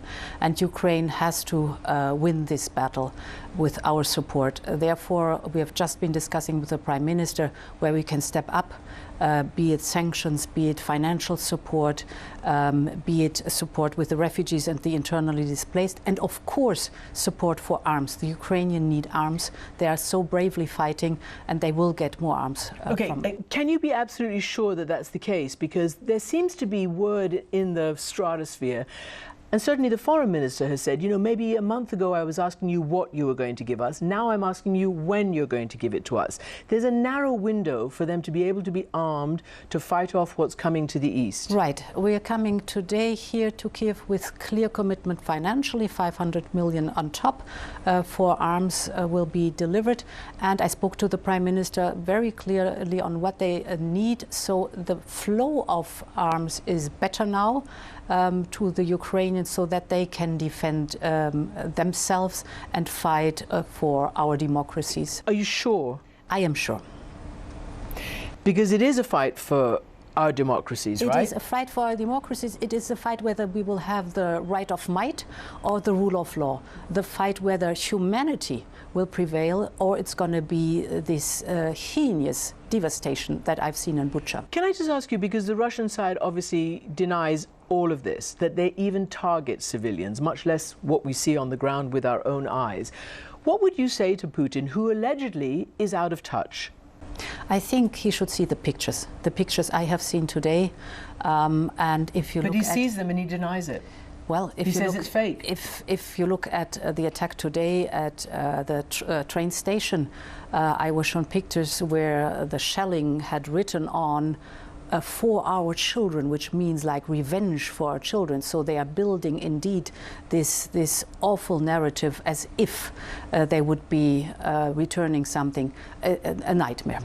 So I know that the EU has passed its 5th round of sanctions, and that you're going to stop with the coal imports from Russia. But the EU foreign policy chief has put some really hard truths down here. He said, we have given 1 billion euros in arms for Ukraine. It might seem a lot, but €1 billion is what we pay Putin every day for the energy that he provides us. When are you going to stop? The coal is out. we are diversifying away from Russian gas. Thanks to our American friends, for example, I have an agreement with President Biden that this year we can replace the Russian LNG by American LNG. And as of next year, 1/3 of the Russian gas can be replaced by American LNG. We are looking into oil now. Because that's the big one. It is the oil that finances him a lot. And we are right now looking into that. Overall, if you look at the export, 70% of the export goods have been cut now, and we keep on going. So you have some differences amongst certain EU nations. Hungary, where the Prime Minister has been re-elected for a 4th time, quite convincingly apparently, has had a lot of arguments with the EU about, you know, common values and rule of law and the press and all that, an illiberal democracy. He has said, having been comfortably re-elected, that he will pay Putin in rubles if Putin demands it or asks for it. He says the price for us is just too high. So he's breaking with the EU. What message do you have for Orban? Well, we did an analysis of the decree of Putin, and the legal case is very clear. What Putin is suggesting, this transforming euros into rubles and then pay the gas bill, would be a breach of sanctions. So it's a very clear message. If you do that, pay in ruble, you breach the sanctions, you circumvent the sanctions we have put on Russia. So what punishment would Hungary and Orban get if they do that? We are in discussions with Hungary. So far, Hungary has stuck to the sanctions. So till we don't see the opposite, it's fine. And I think never before have we seen the European Union so united, so determined, so fast.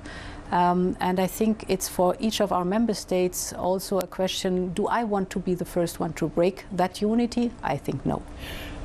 President Zelensky, who you're about to see, has literally pointed the finger at Orban in that famous meeting with the EU in which he appeared virtually. Look, Viktor, do you see what's happening in Mariupol? He asked. Viktor Orban has not sent weapons like you all have. He hasn't coalesced around the sanctions. What message do you have for them? I mean, where's the red line to belonging to the community of nations that are trying to fight back this anti-democratic force? No, I think, so first of all, we have to be clear, so far the Hungarians did stick to every sanction and every measure we took. And I think we should not judge on a country before they have not broken the rules, for example. This is very clear. My job is to keep all these 27 together and to give solutions to move forward. That's what I'm working hard day and night. Is it hard? Well, it's worth it.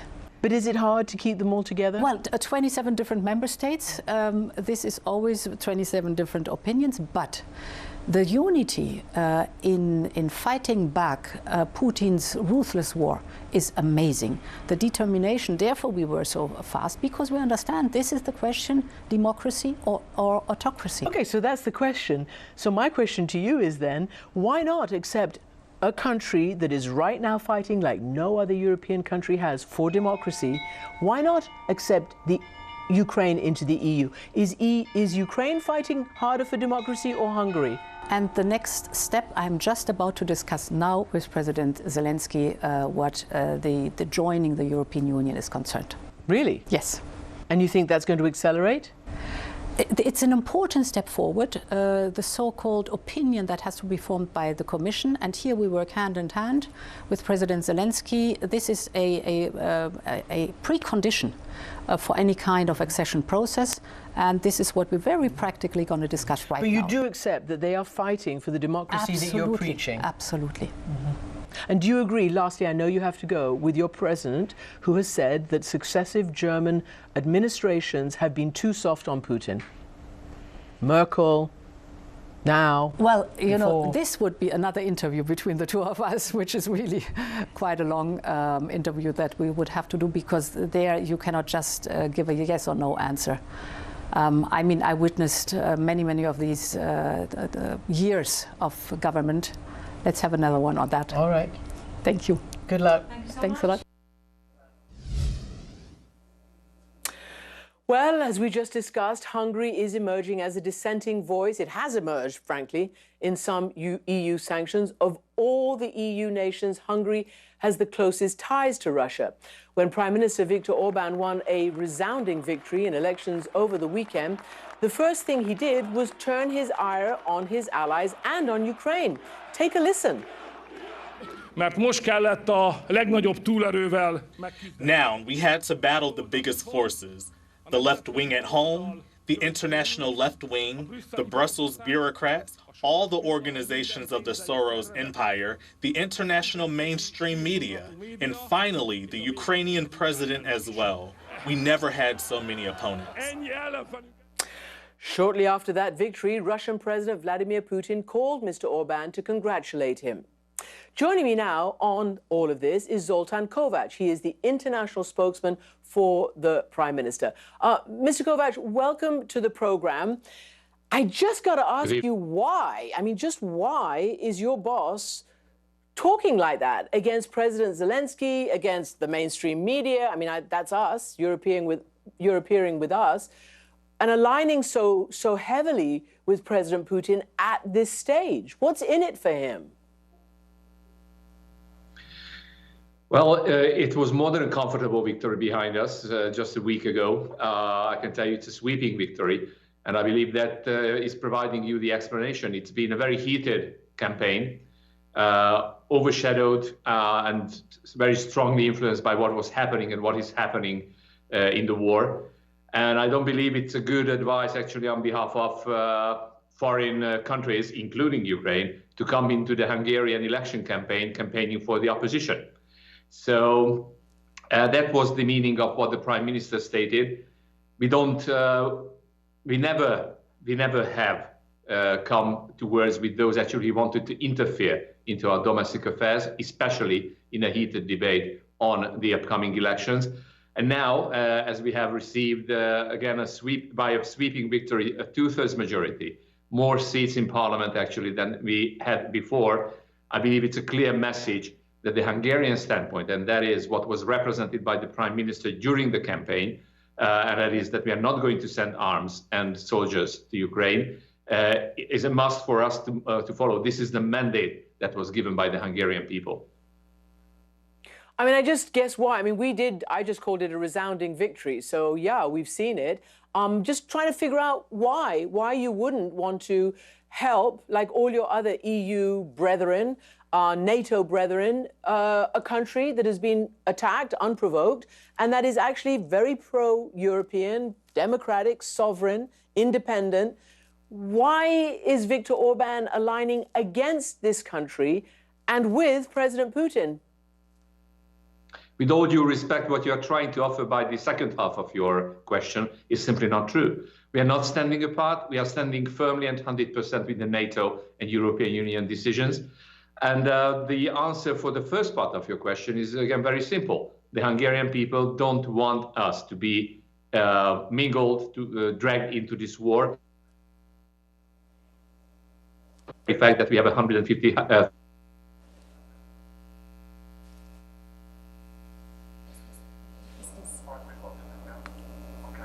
Oh dear, we've lost Mr. Zoltán Kovács, and we are going to try to get him back because this is an important conversation. Oh, apparently we do have him back. Zoltán Kovács, can you hear me? Can you still hear me? Sorry, we lost you for a moment. Can you hear me? I can hear you loud and clear. That's okay. Fine. Okay, good. So we got what you were just saying. We understand. I heard it. So, but I just want to ask you. You say we're standing firm, etc., but the Prime Minister, after his very convincing victory, took the opportunity to suddenly break with the EU, at least rhetorically, and say that he would pay for Russian energy in rubles, which the EU calls extortion, blackmail, and has refused to do that. Why, again, would you do that? What's the explanation? Well, let's put things right here. The European Union so far has no common procurement of gas and oil for European countries. So as we speak, we still go by and alongside those contracts we have with the Russians regarding gas and oil. And according to those contracts, it's a technical issue whether we pay what designation we pay. So it is not going around any kind of sanction policy. Very definitely, as you well know, the Hungarian economy and the Hungarian population is dependent 85% on Russian gas. It's not the situation we created. It's been inherited without any alternative, and it's important to stress there's no physical alternative to Russian gas and oil for the moment. Oil is 65% actually of our imports coming from Russia. These are the very simple facts actually that for us, going for energy and paying for energy, whatever it takes, is going to happen. Though we see the very strong rhetoric coming from different corners of Europe and even from Ukraine that we should stop it. It's impossible. You know, I just spoke, as you heard, to the European Commission, the European EU President, Ursula von der Leyen, who said that if you actually did start paying in rubles, it would be circumventing sanctions that we've put on Russia, and there would be a penalty for it. She also said that Putin must fail in Ukraine for all the obvious reasons that she said it can't be the law of might makes right. It has to be rule of law. Do you also share the belief, the EU belief, that this project of President Putin's in Ukraine needs to fail? With all due respect, the President of the Commission is entitled to represent the standpoint of the European Union as such, and that is the decisions of the Council of the European Union. We stand 100%, as you suggested, actually, following the interview, with the EU decisions and NATO decisions. And that is that we look for peace. Whatever it costs, however it's achieved, truce and peace should come as soon as possible. Mr. Kovac, I want to play for you again a very pointed, specifically targeted comment by the President of Ukraine, Zelensky, when he last met with all of the EU remotely. And this is what he said to your Prime Minister specifically. We're just going to play this. Hungary, I want to pause here and be honest, once and for all. You have to decide for yourself who you are with.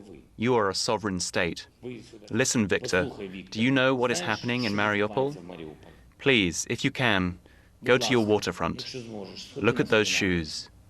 And you will see how mass killings can happen again in today's world. And that is what Russia is doing today. So you don't need me to tell you, but I will tell the viewers that that reference to shoes is a reference to a Hungarian memorial to the Jews killed in your country during World War II. So given what happened at the train station today, not only what's happening in Mariupol, but the wanton killing, mass slaughter of civilians trying to get out of the war zone, what would your Prime Minister say to this president, and does he actually talk to him? And I'm asking you that because you also want to be hosting a peace conference. Yes, indeed, as a sovereign state, as the president suggested, we see what is happening in the Ukraine. And that's why we do everything at our disposal to help those who flee Ukraine and help the Ukrainian people, even in Ukraine, by providing humanitarian aid. And with all due respect, it is indeed this kind of messaging that the Prime Minister rejected. As a sovereign state, don't message us. We know what to do. We do everything at our disposal, but it's not going to be by what you are trying to tell us to do. I believe Mr. Zelensky is representing the Ukrainian national interest. We see the disturbing images and the tragedy that is happening in the Ukraine. Again, the Hungarian standpoint is firm, and it's been reaffirmed by the Hungarian electorate, the Hungarian people, with a sweeping majority. We are not going to mingle in this war by means of weapons and by supplying soldiers.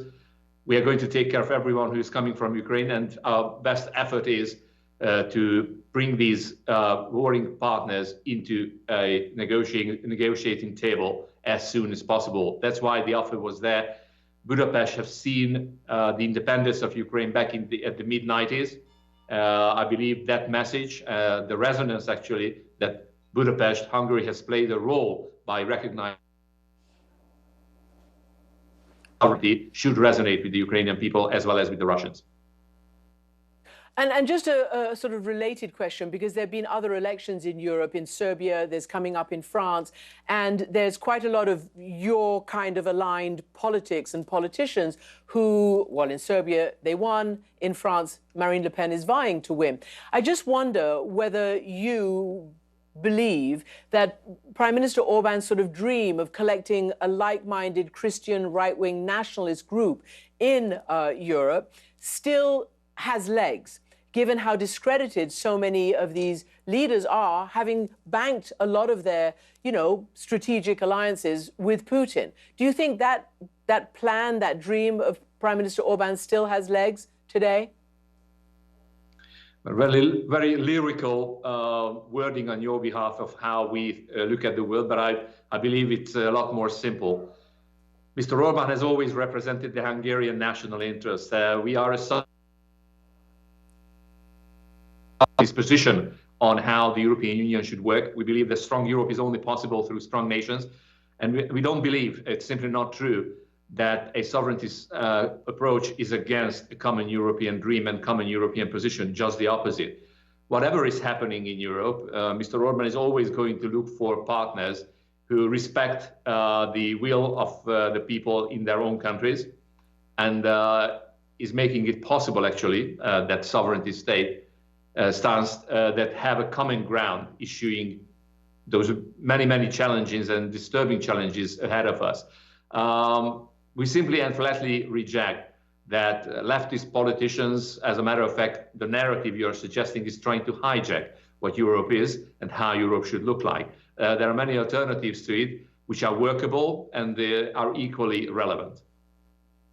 So let me ask you about those alternatives, because as we know, and I've done many interviews with your officials, that you proudly call yourself an illiberal democracy.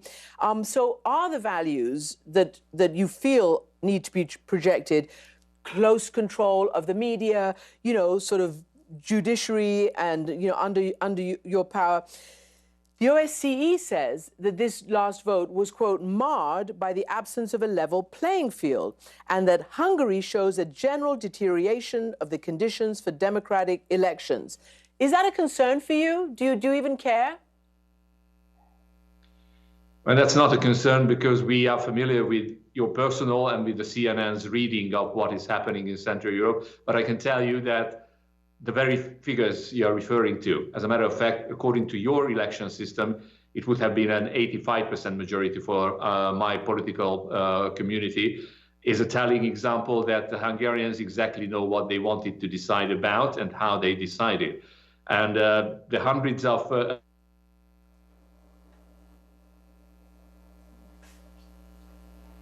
democratic. Yeah, I am very sorry, Zoltan Kovac, we've lost the last bit of what you said, but I think we all heard. I'm not sure whether you said something personal to me about this, but clearly I'm not in the minority with these analyses and questions. Now, the language of Russia's invasion of Ukraine has been dominated by the word Nazi, denazification. It's a puzzling assertion about a country who, as we know, the president is Jewish and who last fall signed a law combating anti-Semitism. But religion is at the heart of a lot of Vladimir Putin's distorted case against Ukraine, and it is the soul of Ukraine's national identity as well. On my visit here, I was able to explore the role of religion in this country and in this war. Among the most spectacular sights all over Ukraine are the golden-domed Christian Orthodox churches.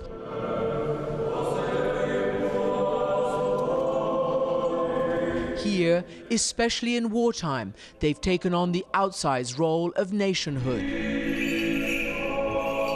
At St. Michael's, Metropolitan Epiphanius of Kyiv and all Ukraine leads his parishioners praying for peace and victory. Ми вболіваємо за український народ. Ми в час війни. We suffer together with Ukrainians. We are part of our Ukrainian people, especially now when the aggressor, the Russian Federation, especially Putin, is trying to destroy us as a Ukrainian nation. When a Kyiv prince converted to Christianity in the year 988 AD, he started this church and the one in Russia, which then grew to be the dominant branch. But Metropolitan Epiphanius says that now Russia is losing religious and political influence over Ukraine.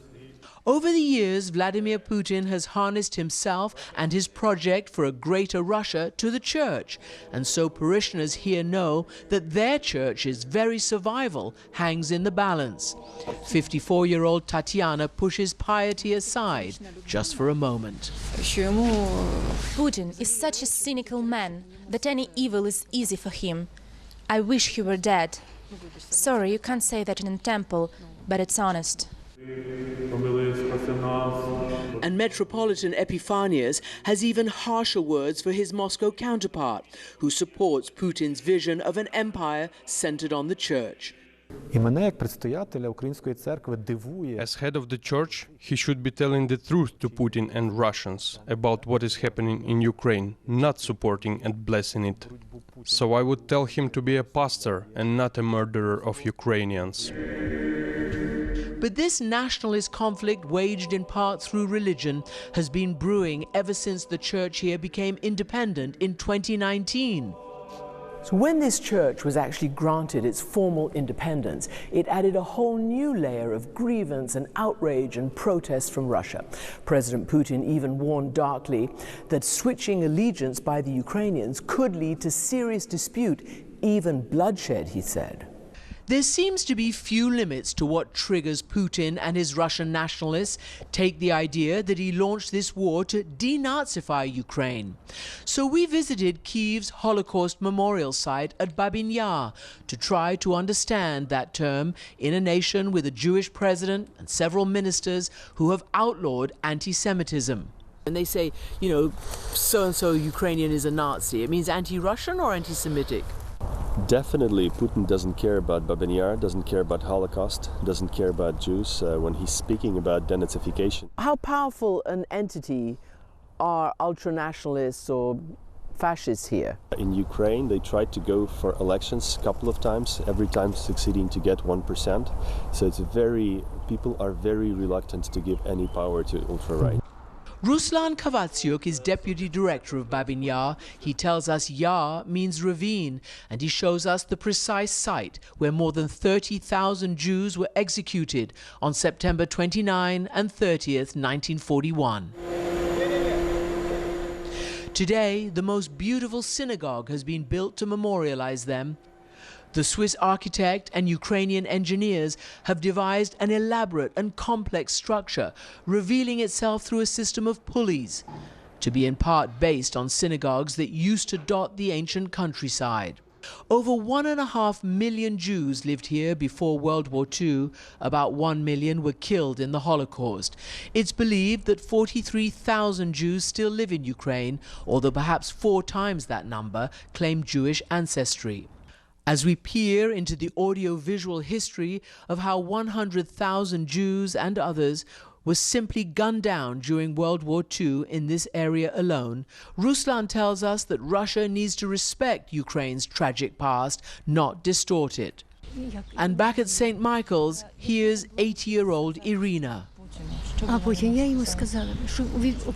tell Putin to come to his senses and not to harm people. What right does he have?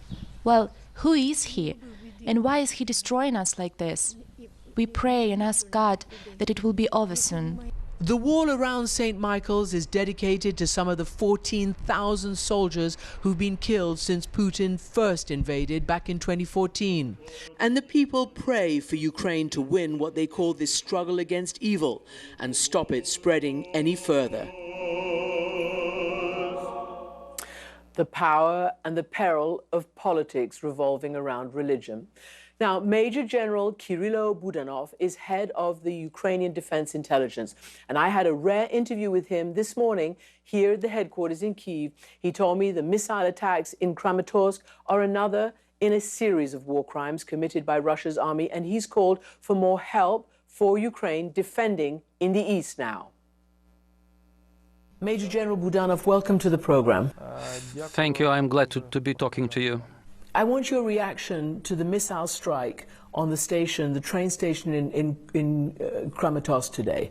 What can I say? This is another example of criminal activity of war criminal dictator Putin. It is another case that I hope that would be added to the criminal investigation against him in the international courts. Conducting a powerful missile strike against a civilian infrastructure during the evacuation of civilians, it's an act of terrorism. Have you seen this? This is the picture that was taken by people there. This is the part of the rocket, and on it it says, "For children." What does that mean? This is pure propaganda and sickening mind of the dictator who is conducting war against us. It is an absurd situation because he decided to launch a missile .U with a label for children, effectively attacking other children. You need to understand, and your audience needs to understand, that .U is a ballistic missile with a head that has 480 kilograms, half a ton of explosives. General, there is a pattern, obviously, of them targeting civilian infrastructure. Can you tell me what you think the next phase of this war looks like? Do you agree that they have pulled back from the north, from Kyiv and everything north? And how do you see the next week, 2 weeks, the next month playing out? First of all, they didn't retreat from Kyiv region. They were defeated and they had to retreat to regroup and reform. Second point is that they are regrouping towards a city called Izium via Belgorod. They are moving through Belgorod. They get additional troops in Belgorod in order to compensate for their losses in Ukraine. So they're refitting, you're saying, resupplying, refitting, and coming back? Yes, correct. They plan to advance towards Kharkiv, first of all. They will try to finish off the city of Mariupol, and only after that they might try to initiate advances towards Kyiv. You think they're going to capture Kharkiv? They're going to try? They're trying to capture Kharkiv from day one, but they haven't achieved anything. Do you have enough to hold them back from the east? Because clearly they don't just want to keep the bits they have right now, but they want to have the whole of the Donbass. Are you equipped to fight them back? As I mentioned, we have all-out war. We don't have any other choice, but we must accomplish this. Second point is that we count a lot on the support from our strategic partners. We do get more and more of supplies, but I must say that these supplies are not enough. Leadership of certain countries is afraid that Ukraine shouldn't receive too much assistance because it can lead to involvement of those countries in this war. This is a mistaken view. Some Western military analysts, generals, people who commanded troops in Europe, etc., have said that this is a crucial window of opportunity to supply Ukraine because the Russians, as you say, have been pushed back in many areas. You have got a high morale and a pretty high success rate in lots of other places. That now, do you agree that there is a window in order to get you these weapons? And what exactly do you need? I agree that this is an excellent opportunity to provide supplies to Ukraine. Second priority is heavy artillery and missile systems. Other priorities include anti-air defenses and then heavy armament as well. Air defense systems and aviation system. What is an aviation system? Combat planes. Oh, so you need planes? We need combat planes. Against their troops or against their planes? Against ground forces. You've talked a lot about what you need in terms of air defense systems and missiles to take down planes, I guess. Do you need tanks? Do you need other heavy armor on the ground? Or do you have enough? Unfortunately, we do. We have quite large attrition in the last 8 years, and that's why we need more additional armor and personnel carriers, all armor that is necessary to conduct fighting on the ground. This is not Afghanistan or Iraq or some other African countries where advanced countries were fighting some sort of rebels on the ground. General, you're the head of military intelligence here right now, and there are a lot of people who don't fully understand why the Russians appeared to be so ill-equipped and ill-prepared for this battle up until now. What are you learning from your intercepts or from interrogating prisoners of war or from any of that about their orders, about their logistics, about their performance on the battlefield? The answer is quite simple. First of all, they counted on a quick capture of Kyiv in 3 days, and that's why we didn't plan any long-term logistics in place. The second point is that logistics, military logistics in Russia is quite weak, and they didn't pay attention because they believed that they will achieve victory maximum within 3 days. The third point is that all those legends about powerful Russian machine is a soap bubble, nothing else. You were quoted, you have said that you think one of their aims, or maybe their main aim, is to divide the country into a North-South Korea kind of situation. Can you explain what you mean by that? We need to look at this conceptually. They look at a scenario where they can separate some territories that they call Luhansk and Donetsk People's Republic. In reality, it is some parts of Luhansk and Donetsk Oblast. Then in a similar fashion they want to create Kherson People's Republic, and they will turn these territories into enclaves controlled by Russia and separated from the worldwide community. They will keep their troops on the contact line, as it is the case between North and South Korea. Do you think Mariupol can hold out? Are you worried that you might lose Mariupol and also Odessa? Let me say once again, first of all, we are in charge of Mariupol until now. We provide all necessary support. Despite all that difficult situation that we have now, we will return all temporary occupied territories, as I said, all of them. Is there anything else that I need to know? Any other intel that you've uncovered that you can share? I cannot share intelligence with you, it would be unprofessional on my behalf. But let me repeat, Putin is a war criminal. It's only a matter of time before he would be prosecuted. Second point is Putin's army are conducting criminal and war crimes on the ground. The third point is Ukraine needs really serious support in heavy armament, and they need it not tomorrow, we need it today. And the last thing I want to say is that nobody should be afraid of Russian military machine, which was popularized in TikTok and in other social media. Yes, they have a lot of forces, and that's probably their only strong point. But this is not a force that they would like to show off. The truth is that this is an army of criminals who rape women and children, eat dogs, and steal carpets and TV sets. This is the real face of the Russian army. I personally spoke to one of the POWs who was really surprised. He was surprised to see that Ukrainian buildings have bathrooms with proper toilets. They still live in Middle Ages. We are not talking about St. Petersburg and Moscow. The real Russia is completely different. I need to ask you a final question. There have been reports, allegations that some of your troops, some of the Ukrainian troops, have fired into the knees of some Russian prisoners of war and in some instances killed Russian prisoners of war. Is that something that you would accept that should be investigated? If you have similar facts, let's investigate them. However, let's remember that we live in time of huge information warfare, and Russia is strong in terms of disinformation and information warfare.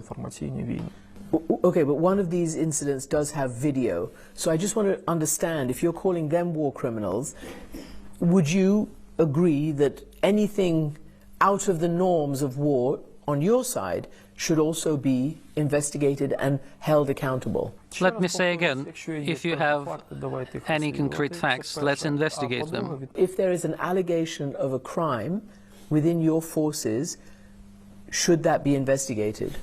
Let's investigate. General Budanov, thank you very much indeed for joining us. Thank you very much for the time that you dedicated. And CNN has requested comment from the Russian Ministry of Defense in response to allegations from Human Rights Watch that Russian soldiers committed rape, summary executions, and other forms of unlawful violence. We've not heard back in response. Now, when Russian forces first launched their invasion, one objective was a small but strategic city in southern Ukraine. But they met the full force of Ukrainian resistance from the troops and from ordinary civilians as well. Correspondent Ed Lavandera brings us their story. The sign into town reads, "Russian soldier, you will die here." The Russians didn't listen. This is the story of how the small city of Voznensk fought off the Russian invasion in early March. Yevgen Velichko is the mayor of this city of 30,000 people. He took us to the bridge, at least where the bridge used to be, where Ukrainian soldiers, volunteer fighters, and a fearlessly creative cast of civilians stared down the Russians. How close did the Russians get to taking over this city? Крайний танк, который мы видели, стоял вот здесь, вон там, где стоит резина. You can see over here on the other side of the bridge, in the distance there, just on the other side of the bridge, a row of tires, and that's as close as the Russian tanks came. The mayor says the Ukrainians blew it up so that the Russians couldn't cross into the heart of the city. That sparked a two-day confrontation. But thousands of residents were trapped on the other side of the bridge, the only section of the city Russian forces invaded. This man named Ivan lives in a house along the main road into town. Several homes and cars around him were scorched in the firefight. He hid inside with his elderly mother as the Russian tanks swarmed his neighborhood. He describes how terrifying it was. Several homes blown up around him, constant barrage of gunfire. But he tells us he actually didn't see it. He had to hide inside his home, but just the sound of it was terrifying. Various cameras captured the images of the Russian military vehicles with the letter Z emblazoned on the side. The mayor says 3 columns of Russian soldiers moved into the city. One military official says the Russians invaded with at least 100 tanks and armored personnel carriers and as many as 500 soldiers. So this is Ghost. He's asked that we not use his full name, and he is the head of a reconnaissance unit here in this town that was instrumental in fighting back the Russians. And this was the spot. This was the spot where you fought the Russians. Это русский. He says he thinks that's a blood stain there. Wow. Танка, часть танка. The remnants of a Russian meal. То есть, когда был прорыв на мост, when they were advancing towards the bridge, thanks to the Ukrainian military forces, the Air Assault Brigade, the Territorial Defense and our Recon Squad, we fought them off. Here we showered them with artillery and we destroyed them.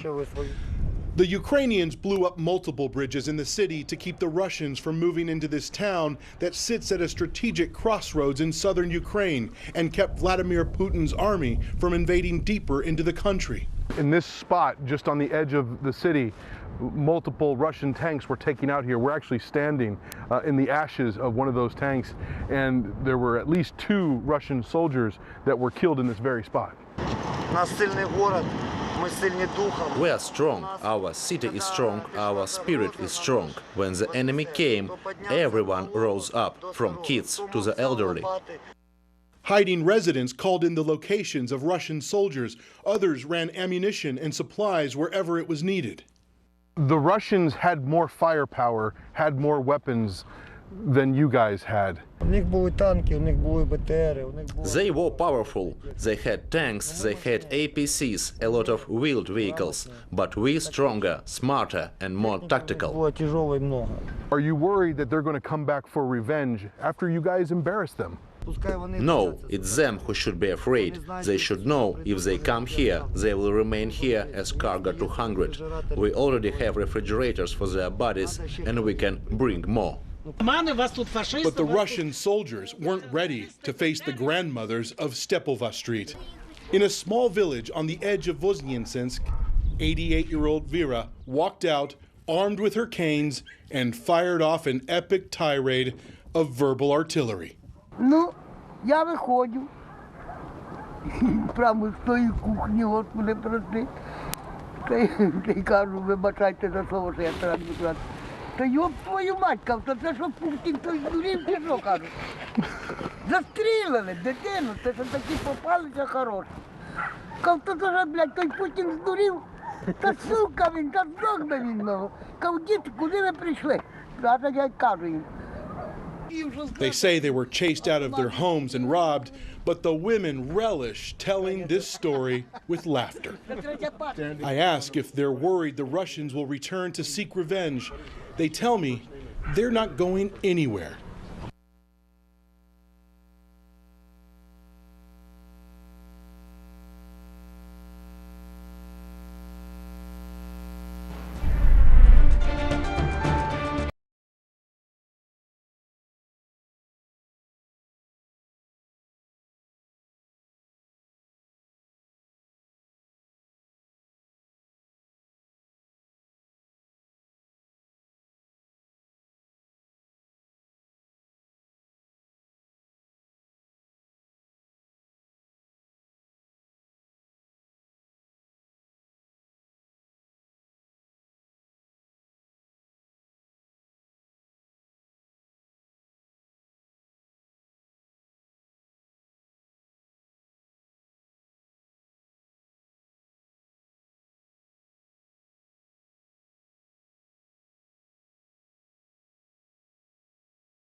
Hello everyone, coming to you live from the CNN Centre. I'm Michael Holmes, appreciate your company. Coming up on the programme, a crowded train station full of fleeing civilians targeted. A horrific example of Russia's tactics and of its shift to the east. Then the President of the European Commission and the EU's foreign policy chief visit Bucha, shining a spotlight on the atrocities being uncovered around the capital after Russia's withdrawal. But is Europe doing enough to pressure Vladimir Putin? I'll ask an official in Germany's Federal Ministry for Economic Development. And we begin with an attack that underscores the terrible reality facing many civilians trapped by this war in Ukraine. Their towns and villages aren't safe, and now it's not even safe to try to flee the war.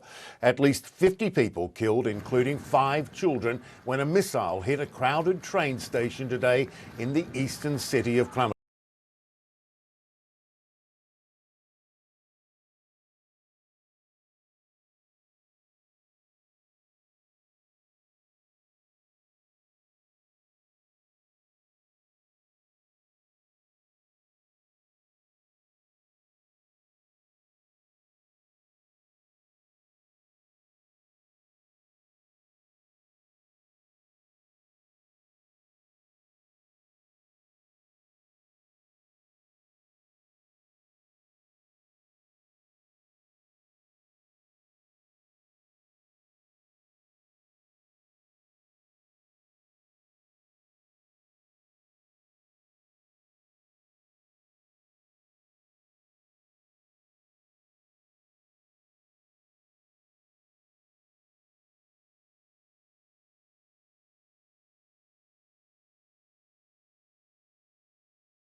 we did started the process of taking them out and trying to, to do the exhumation process with the DNA and everything.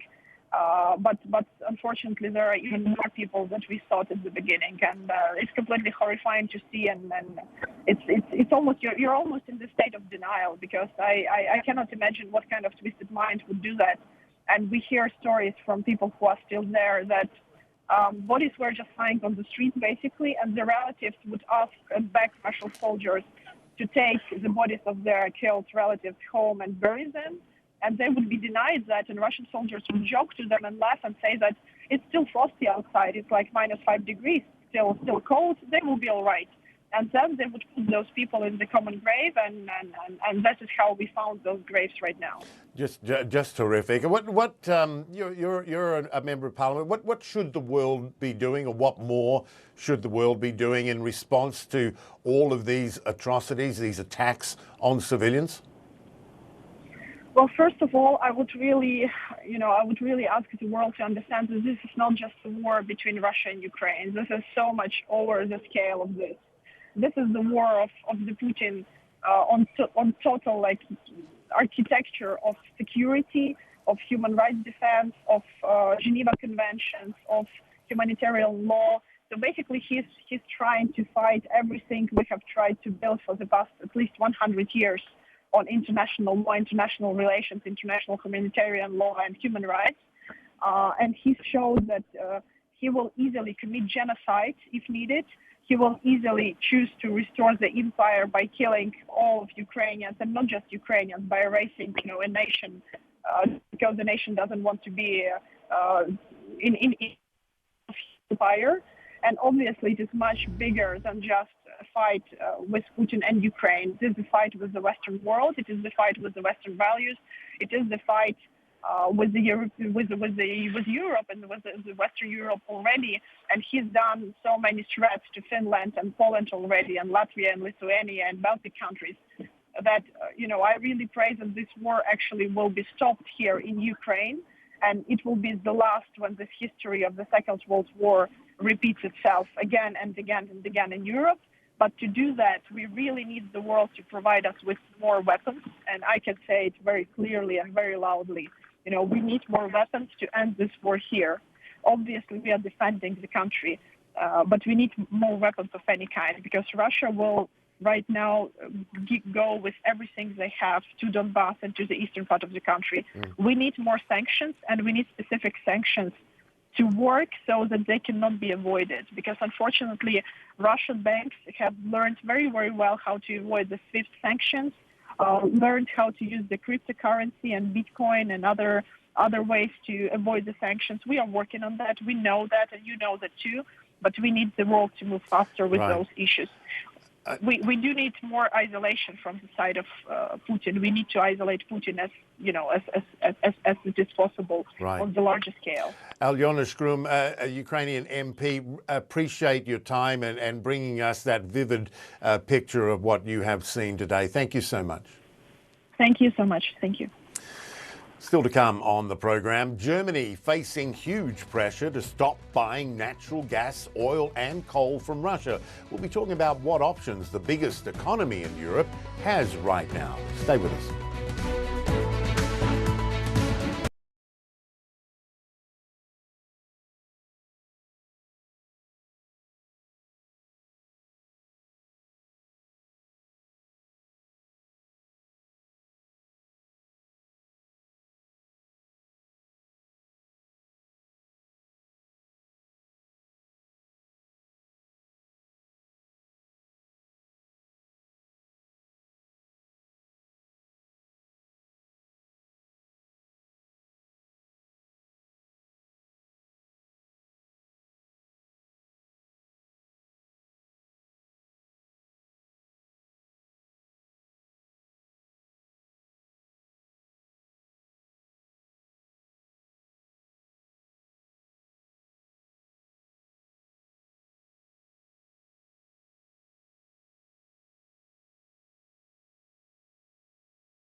Welcome back. The German Chancellor Olaf Scholz says his country could end Russian oil imports as soon as this year. The Chancellor coming under pressure from the EU to step away from Russian energy to punish Moscow for its war on Ukraine. He was pushing back against an immediate ban last month, saying it would cause a recession in Germany. But here's what he said today during a news conference in London with the British Prime Minister Boris Johnson. It will be important to get the supply of fossil resources from other places than from Russia. We are actively working to get independent from the import of oil, and we think that we will be able to make it during this year. And we are actively working to get independent from the necessity of importing gas from Russia. All right, let's bring in Niels Annen, the Parliamentary State Secretary to Germany's Ministry for Economic Cooperation and Development. Mr. Minister, thanks so much. First of all, before we get to talking about Germany, I wanted to get your reaction to the attack on the train station. People trying to flee what everyone thinks is going to be a major Russian push from the east, and this happens. What were your thoughts? I think it's just terrible what we're seeing, and it looks as it was a determined decision of the Russian government to again target civilians. And you know, I have to say, after what the world could observe in 10 years of war in Syria, it's exactly the same experience that we are seeing now in Ukraine. It's a deliberate attack. It needs to be investigated, and it's just a horrible situation that, again, civilians, innocent civilians, are part of that operation and are suffering under terrible circumstances. Right. And now let's talk more about, what Ukraine wants, of course, is Europe to ban Russian oil and gas imports. Germany resisting initially, and at least for now, because of the impact it would have. Yet, there was a German member of parliament, Norbert Röttgen, who tweeted that the talk of catastrophic consequences for Germany must stop. You had the Italian Prime Minister, Mario Draghi, questioning whether air conditioning is more important than peace for some. Are you worried that Germany will be seen as, putting air conditioning ahead of what's happening in Ukraine if they don't end these imports faster than planned? Look, I am not concerned because I know what we are doing. And we're doing everything that's possible and responsible to support Ukraine. Germany, in a major policy shift, we use the German expression of Zeitenwende, a real game changer in our policy, historic shift, deliberately taking the decision to getting neutral in terms, independent in terms of energy supplies from Russia in record time. We are supporting Ukraine with lethal weapons, something that Germany has not been doing in the past. And I think quite frankly, the comparison with air conditioning doesn't really get to the point. We need to be open and honest here. We are able to cut off the imports from Russian coal. The Chancellor just made it clear that we will be very quick and cutting the imports from Russian oil as well. But gas will take a little more time. And it's also the German industry, major parts of the German industry that are depending on that. But the Chancellor also made clear that we are going to invest also in record time. And knowing Germany, it's not always easy to implement that fast. In building 2 LNG terminals, we are really doing what is possible. And we should also not forget, if I may add that Germany is putting together an enormous and very relevant support package for Ukrainians, neighboring countries, especially Moldova. So I think that we are really trying, and not only trying, but succeeding in helping Ukrainians in need. You mentioned coal. There was word today that the EU import ban on Russian coal will take effect in August and will be a phasing out over several months.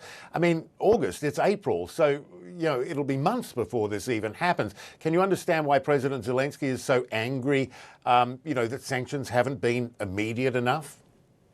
Oh, of course, the president, the Ukrainian president, in a very impressive speech addressed the German parliament. And I think we all have an enormous respect for the president, for the Ukrainian people resisting in a remarkable way. But I also believe that, and it's a good opportunity to say that, we have taken steps that are without any precedent. For example, boycotting and effectively blocking the ability of the Russian central bank to operate.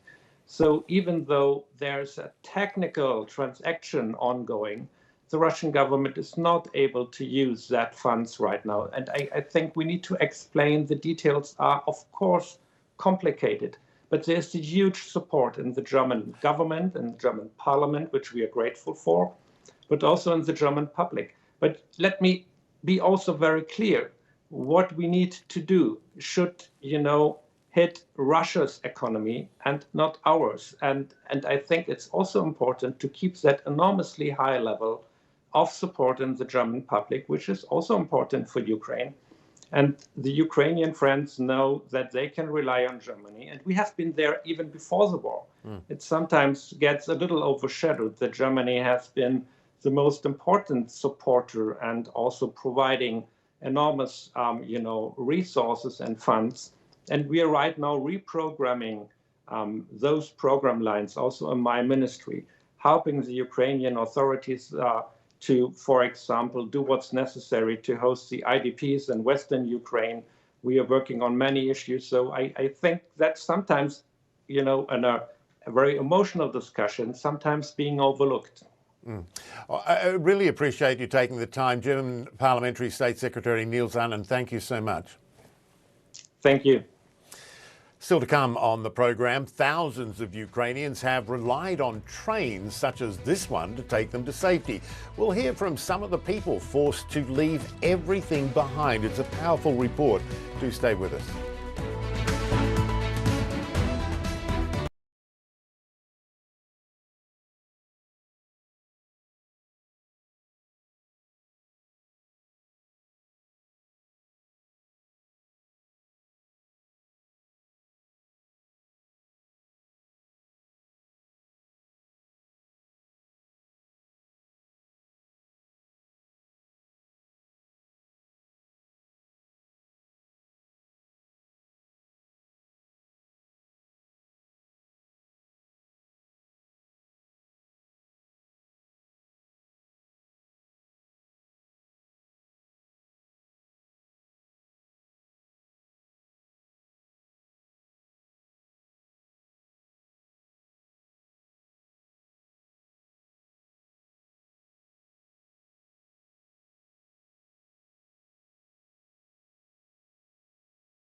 Welcome back. We want to revisit our top story for you now. At least 50 people, including children, were killed by a Russian missile strike on a crowded railway station in eastern Ukraine. Almost 100 others were wounded. Local police say the missile struck a waiting room where hundreds of people were gathered. Germany's Chancellor says the killing of civilians is a war crime and the responsibility lies with the Russian President Vladimir Putin. Now, for weeks now, trains have ferried thousands, tens of thousands of civilians to safety. Our Ivan Watson takes us on just one journey. Ukrainian families on the run.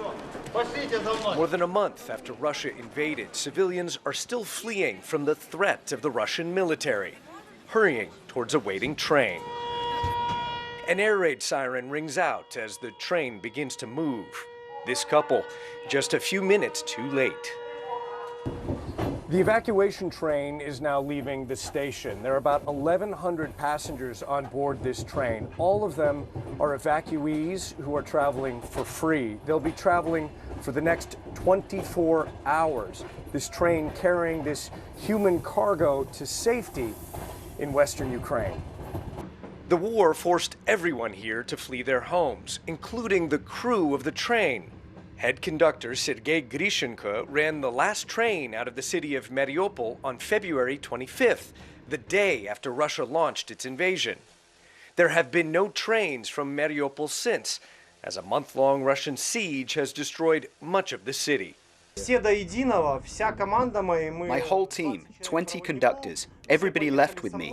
Many of them were made homeless, lost their apartments. Some of them lost relatives. Grishenko says his team spent the next month living and working on the train non-stop, struggling to evacuate crowds of desperate and panicked Ukrainians, especially during the first weeks of the war. Sergei estimates that during the month that he and his team were working, they evacuated around 100,000 people. These days, the crowds have gotten smaller, but strangers are still packed together for this long trip. Everyone seems to be fleeing a different part of eastern Ukraine. Galina Bondarenko fled her village outside the city of Zaporizhia with her 19-year-old son after enduring 2 weeks of Russian shelling. I feel outrage, complete outrage, and I feel fear when they are shooting. Some evacuees brought their pets. The kitten is handling the train ride a little bit better than the puppy. The two families sharing this compartment met each other on the train for the very first time. I've been speaking with Katya, who is 8 months pregnant right now, and she's traveling alone with her daughter, heading west because they don't know what will happen. And I asked, where are you going to give birth to your child? And she said, well, wherever it's safe right now. And that's just an example of one family. She's left her husband behind. He's serving in the military right now. Further down the train, I meet a group of women and children who just escaped southern Ukraine. How long did you live under Russian military occupation? 1 month. 1 month from 27 February. How would you describe that experience? All this time I went outside only 2 times, just because I heard a lot of cases of raping. In addition to hearing unconfirmed stories of rape, the women tell me they've seen drunk and filthy Russian soldiers asking residents for supplies like food and toilet paper. They just put flags on our building, main building. Which flags do they put? Russia flags, just like that. On the police station? Everywhere. They just love this, I think, and they think that flag can change our minds, our Ukrainian minds, but it's not work like this. I want the Russian people also come back on their land. They have a lot of land. Just a lot of land on the map, and I hope it will be enough for them, just because enough. Stop, please. It's very painful for everyone here, for everyone in this train and outside. It was very peaceful life without these attacks. I've gotten off after a relatively short journey. This train still has more than 20 hours to go across country. It'll end up in the western Ukrainian city of Lviv, but for most of the more than 1,100 evacuees on board, all forced to flee their homes by this terrible war, their final destination is likely unclear. Ivan Watson, CNN, in eastern Ukraine. Still to come on the programme, the French presidential race almost looks like a rematch of the 2017 election. Just one reason why voters don't seem to be all that interested. We'll take a closer look after the break.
A third victim has now died from yesterday's shooting in Tel Aviv. The attack at a bar in a popular nightlife district also left more than a dozen people wounded. Police say the gunman who carried out the attack was found and killed after security forces exchanged fire with him. Israeli officials say he was a 28-year-old Palestinian man from the West Bank. It is the latest in a string of shootings to rock the country over the past 3 weeks. The first round of the French presidential election is happening this Sunday. Right now, President Emmanuel Macron ahead in local opinion polls, but his rival, Marine Le Pen, is making a solid comeback. Jim Bitterman breaks it all down for us. All the usual trappings of a French presidential election are there.